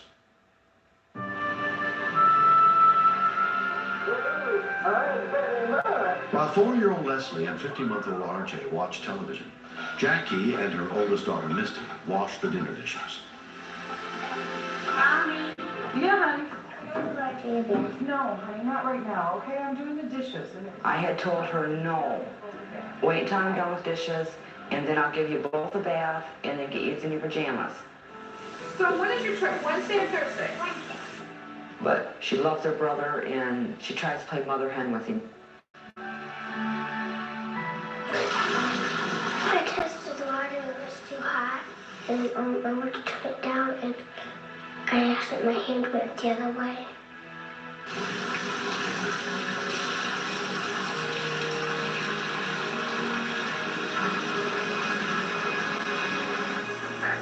Did I sign that? The next thing we knew, Leslie was screaming. Go check on him. I went into the bathroom, and RJ was standing in the bath water, and it looked like toilet paper floating in the water, but it was really a skin. I learned that you never touch burns because you never want burns to get dirty, so I didn't touch them. Mom! What's wrong? It looked like his body was very raw, like there was no skin. When he didn't cry, I thought he was gone. A basic life support CN ambulance was immediately dispatched. I was very afraid to hold him, because where do you grab a child that is severely burnt from the chest area down? You can't hug him. It just didn't look like a little boy anymore. Just hang on to him. Jackie called her best friend and next-door neighbor, Robin Miller, for help. Misty was holding him. She looked at me with such desperation in her eyes that I took the baby from her and looked at him. I just picked him straight up so I could see his face. You really didn't want to look at the rest of his body. You wanted to concentrate on his face. The first rescue unit arrived within 3 minutes, including EMT Peggy Riddell. The minute we saw the baby, we knew there was no time for assessment. We've got to go. He lost so much flesh and so much fluid. We felt we could lose him at any moment. He looked up at me with these big, beautiful eyes, sort of saying, "Help me." Possible. We are going to meet with a paramedic, though. The danger of infection was monumental. I'll give you that towel off me. We immediately put him in a burn sheet, cooled him down with a little saline, placed him in oxygen, and off we went. Nice and slow. I kept telling him what a brave little boy he was. He likes to call me Rob. I kept saying, "Stay with him, Rob. Stay with him, Rob. You're going to be fine. We're going to get you there. We're going to take care of you. You're going to be fine." They stopped to pick up paramedic Paul Wallace, who was trained in advanced life support. Let's go. What do you got? They're 90% shot. When I got into the ambulance, I opened the burn sheet and I see that he's got to be burned probably 75% of his body. Okay, what do we got back here? A critical burn is the hands or the feet or the genitalia. He's got them all. He's got them all. There's no way this kid's going to live. 15-month-old R.J. Rose was taken to Hurley Medical Center, where a trauma team was standing by, led by emergency physician Margaret Cumsey. One of the initial and most serious problems is fluid loss. Because the skin barrier is lost, the fluid loss is tremendous. And if fluid is not adequately replaced, the kidneys will fail. I have some bad news to tell you about Randy. R.J.'s father, Randy, joined his wife at the hospital as soon as he learned what had happened. More than 50% of his body. They just kept saying, all you kids can do is just pray for your son, because as bad as he is burned, we don't think he's going to make it through the night. And I ran out of the room, just crying.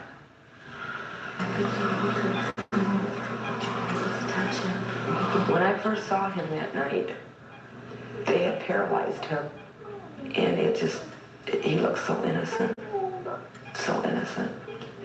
He's such a perfect little boy. He loves his hugs. He loves his kisses.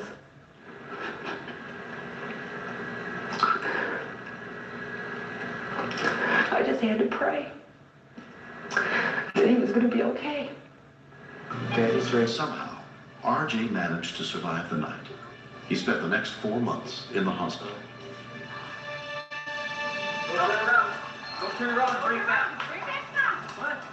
In the 2.5 years since the incident, he has undergone a series of skin grafts.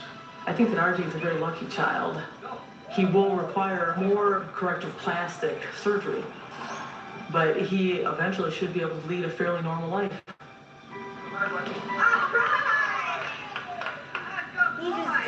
Misty's my little hero because the doctors had told me that if she would have waited 3 seconds longer to pull him out of the bathtub, he would not have survived. He would have died from shock.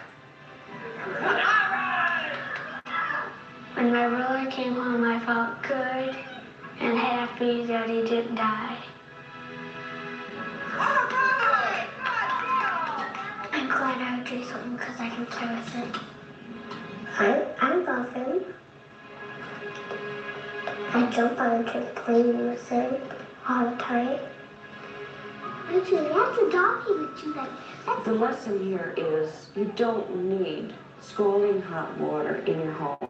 You can turn down your thermostat and still have enough hot water. Hey, buddy, how you doing? When I saw RJ, I was amazed. I never thought he would survive, and here he is, and he seems just fine. And it's great. I never would have believed it. No. The people who have saved my son, the only thing I can say is thank you. But it's still not enough. Nothing in the world could be enough for him. Well, read it out loud. We'd like to hear that. I'll read it out loud. It says, Sergeant Paul Walsh for actions well beyond the call of duty on February 18th, 1992.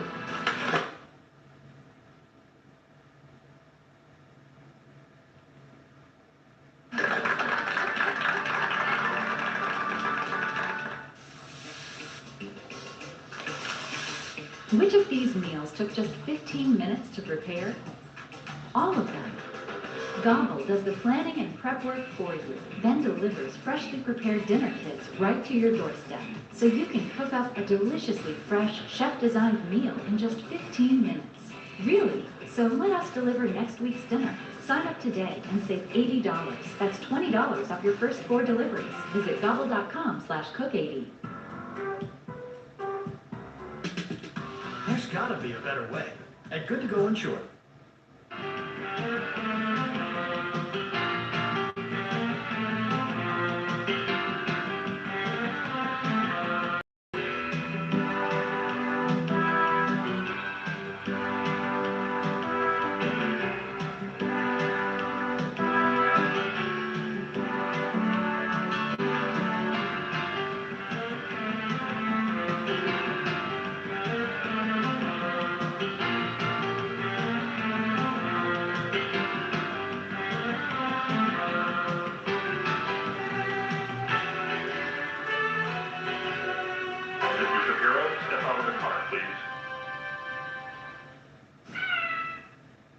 First responders jump into action. Rescue 911 next.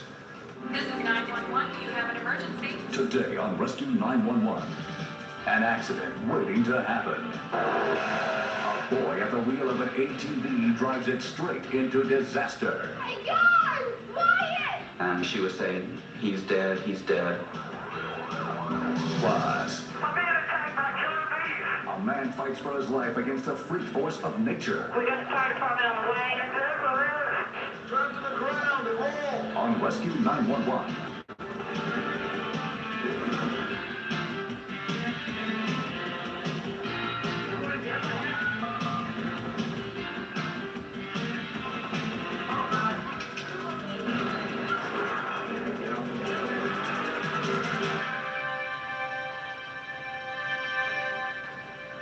When a child is injured, the whole family suffers.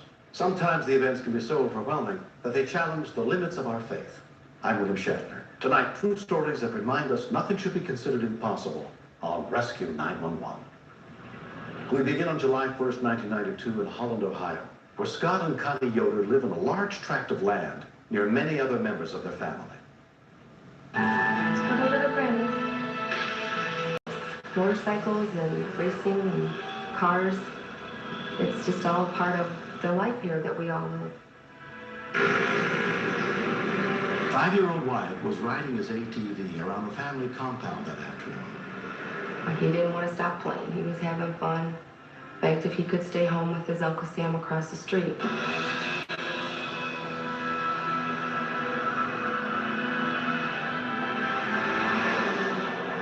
I just had a feeling to tell him goodbye, which was strange. We'd already said bye, but something was telling me, don't leave me yet.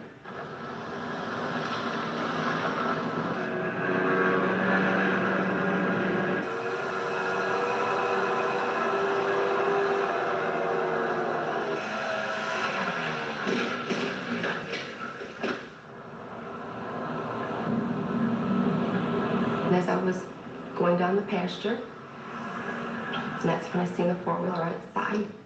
My God! Wyatt! Wyatt! And I seen him laying down, his little leg laying beside him. Wyatt, it's Mama! I mean, it's almost like a horror film. It's what you would see on a screen. It's not what you'd see in your child.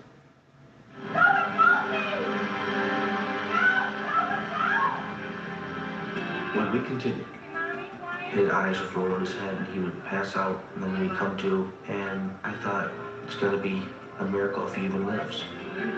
One car at the bank took for back to the bank. All access. We really need to When 5-year-old Wyatt Yoder was seriously injured while riding his all-terrain vehicle in front of his aunt's house, his mother Connie ran to call 911. A next-door neighbor, David Teachout, heard Connie's screams for help. I could see a body in the grass. And Connie was up on the balcony, and she was saying, he's dead, he's dead.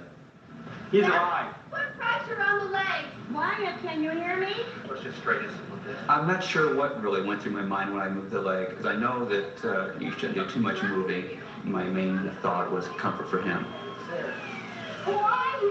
Sam Yoder, Wyatt's uncle, tried to slow the bleeding. His eyes would roll in his head and he would pass out, and then he would come to, and I thought, it's going to be a miracle if he even lives. Rescue units with the Springfield Township Fire Department got to the scene within 6 minutes, including paramedic William Montree. It was our first day. We had just started the service, and it was opening day at the Big Top. Sorry, Mama's here. It's okay. Time was of the essence in this child's care. The only thing really holding the leg was a portion of the muscle group and some skin. So it was one of those, what we call a load and go. We don't want to be on the scene more than 10 minutes on a patient in his condition. As soon as we get this done, I go up to the truck and get a hold of them and go to the chamber and let you I was holding his little head, and he said, Mama, my leg, my leg. He thought everybody was on his leg. He was asking everybody to please get off my leg. And he said, Mama, am I going to die? You ready to go up on a cot? And I said, Lord, no, you're not going to die, Wyatt. You're not going to die. You're going to be fine. I got his leg. But it's hard to tell him he's going to be okay when you don't know. As soon as Wyatt and his mother arrived at the Medical College of Ohio, the boy was taken to be examined. There's nothing I could do, but the separation, I was so afraid I was never going to see him again.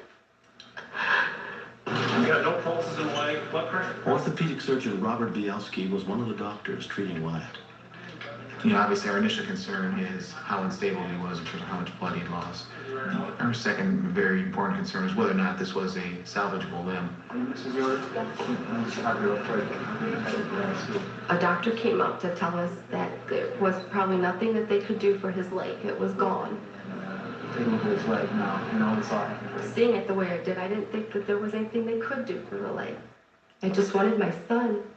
Count of 3, 1, 2, 3. Luckily, the two nerves were intact in the back of the knee, so there's a very high chance that he would get some return of sensation and muscle function in his leg.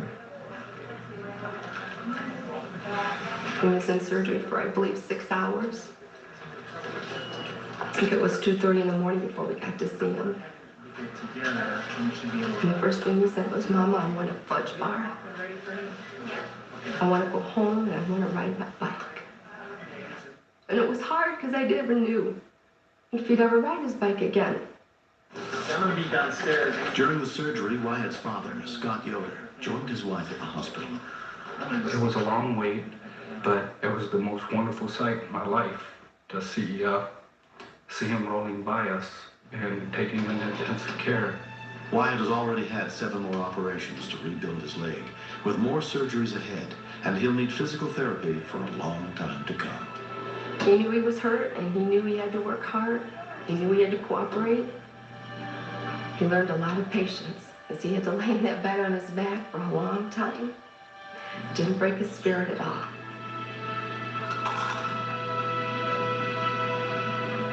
He was lucky that he did save his nerves, but also that nothing else really was hurt on him. And he was lucky that he was found, because obviously the amount of blood he lost, he could have easily bled to death at the scene.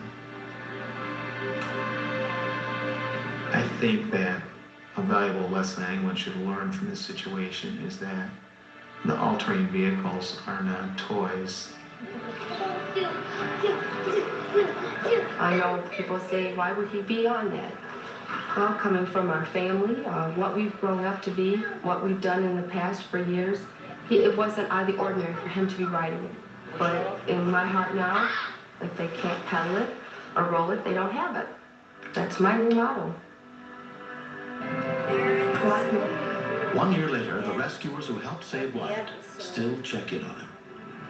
We have to drive right by Wyatt's house to get fuel for our truck, and we stop in once in a while and see him, and we get quite regular reports, which is nice. You being careful now? Yeah. Well, I think there's several heroes. Jimmy and William, and all his doctors that did what they did. Our neighbor man, David Teachout. You know, I call him Wyatt's little guardian angel. I could never thank him enough for what they've done. What's your biggest thing you've been doing? Playing. Next. 911, what's your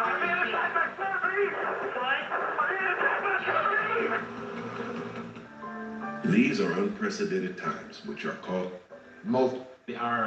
dollars to do. E+ rated. No, really? Even during Have my car. #1 plot of land that his grandmother owned in Robstown, Texas, for more than 4 years. Pop them a tax relief.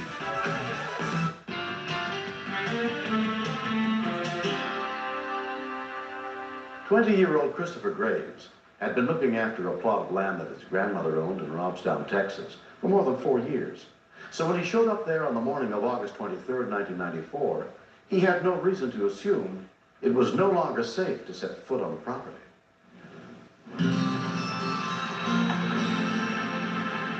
My son Chris said, "Mom, let's meet for lunch, because I'm going to be mowing right there near Robstown."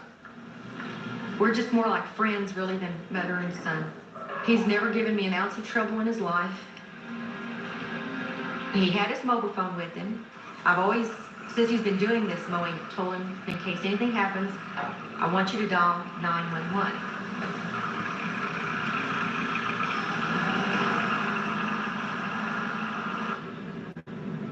New Oasis County Sheriff's Deputy David Maldonado was driving by the area on routine patrol. I saw a gentleman that was taking a tractor off of a trailer.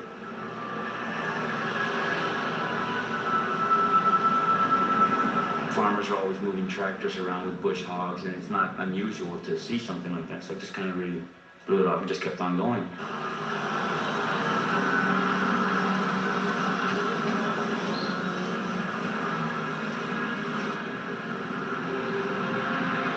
The second time that I was coming around, he was already starting to mow it.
was your emergency?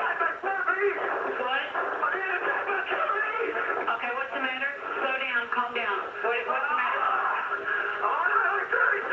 Highway 77?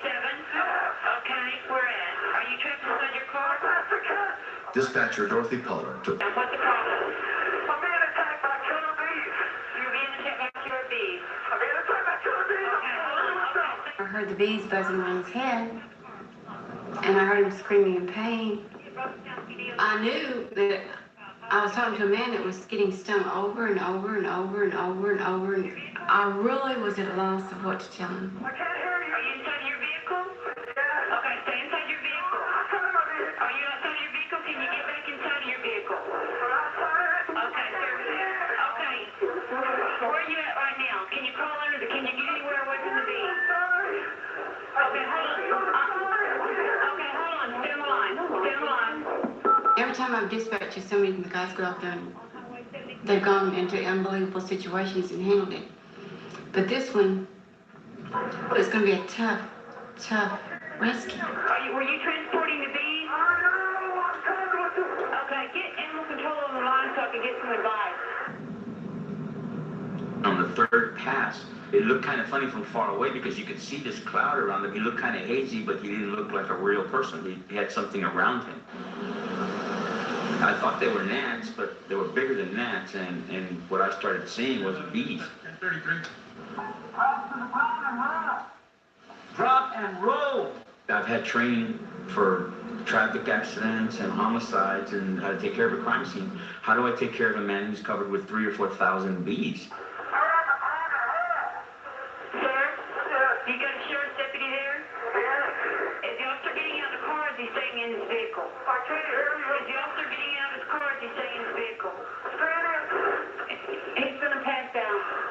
Okay, what is the officer doing? Can you get in his car? You go get in the officer's car, okay? I can't get in. Can you walk? Are you laying down? We're passing out right now. People tend to think about a bee, it's just a small little thing, but I mean, when you have 10,000 little things, it becomes one big thing and it could kill you. About the same moment, I started thinking, hey, you're allergic to bees. Okay, I'm gonna get the fire department. Hold on. Stay on the line. Stay on the line. Sir? Okay, we got the fire department on the way. There's an officer there.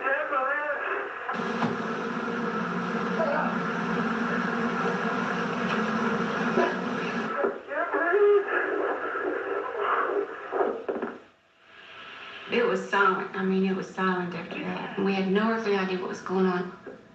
He sounds like he's not going to make it. And I thought, was mine going to be the last voice he ever heard? Robstown firefighter Ernest Gallegos and his partner arrived. I looked towards the victim. He looked like a grass person, grass all over his face, but it was all bees. I couldn't even see his eyes. I yelled to Richard, I'm being attacked by bees. Fire Chief Julio Flores took charge of the scene. They just couldn't do it. We didn't have the proper gear for what we encountered. I was going to have 2 more victims, and I said, I'm going to have to get these guys out. That was one of the hardest decisions, if not the hardest decision I ever had to make as a chief.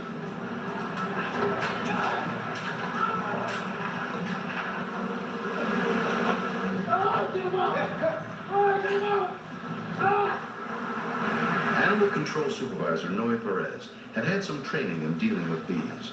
If they attack you, you need to immediately leave the area because they will defend their colonies. I knew that there was someone that was being attacked. I didn't know that it wasn't the deputy. These bees can do 12 to 15 miles an hour, and they will pursue you for approximately 3 football fields. And that's why you better run, you better break some records. I don't know how fast he was going, but the wind rush and everything got the bees off of me. By that time, I was already wheezing. You need to have the protective suit, a bee suit. The better thing to do if you don't have a bee suit is not to go in. The ambulance personnel was on standby. They're pretty much just waiting for someone to do the actual rescue.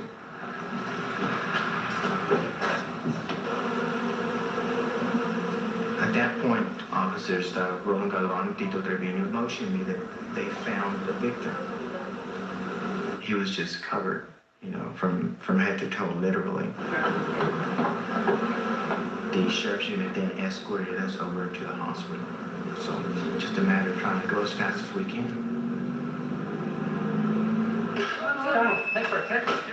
At Riverside Hospital, emergency physician Dan Bywaters headed up the trauma team treating the victims. Deputy Maldonado was brought in, but he was relatively stable. Then we went over and took a look at Chris, and I was shocked. I've been told before that 300 to 400 bee stings can easily be a lethal dose to a normal adult human. This guy had 2 to 3 times that easily. Let's get some bug spray too. When you see something like this, for just a split second, all your medical training goes out the window. We tried to start the IVs, but the bees just made that impossible. You would try and say things, but yeah, he had bee stings on his tongue. You really wonder if there's anything you can do. He had youth and good health in his favor. But you wonder about kidney failure that's going to occur 1, 2, 3, 4 days down the line. Chris, you're gonna be okay. Hello. Chris's girlfriend, Audra Baumgartner, happened to call him on his cell phone. You know, all I could say was I got stung by some bees, you know, and I'm at the hospital. And I thought maybe he just got stung a few times and that he was having an allergic reaction. Because I thought, well, he's, you know, able to answer the phone. He obviously isn't that off. He's still very ill. I would say he's probably critical at this point. Chris's mother, Charnel, went to be with him as soon as Audra told her what had happened. He and I have just gone through a lot together in life, and he's just the best son a person could ever have. I just said, God, you're just going to have to help me and help him, and I just expected God to do it. Faith, okay? I love you. 20-year-old Chris Graves was transferred to Spawn Hospital, where he was given large amounts of fluids and antibodies to try to fight off kidney failure. Okay. I know that 911 call saved his life. No question. And that was the first smart thing he did. Did what his mother said. The other one's worse than this one is. Yeah. 2 months have passed. Yeah. I get occasions where I have hives that pop up on me. But other than that, I feel great. My strength's being built back up, and I'm getting back to normal. Border lines, fence lines, and stuff like that. Subsequent university identification determined that they were ordinary honeybees, not killer bees. I think in his case what happened is he was mowing with a tractor. The vibration, the noise is what agitated them. And when that happened, he pretty much just stayed in place, and that's when he was overcome with them. You can't wipe them out from the world, they're all over. So now what we're doing is learning how to live with them a little bit more and how to deal with them. I thank everyone that did anything, but mainly animal control. Even though they had to throw him in the back of a pickup truck and drive him to the hospital, he said it was just like the movie, The Birds, but it was the bees. I would say he's stronger than most people because I don't think most people can handle being stung over 1,000 times by bees. He's a very, very brave guy. If he wants to be in horticulture or whatever he wants to do, he will do it with all the gusto possible. But it's scary. You have no control over Mother Nature. Anything can happen.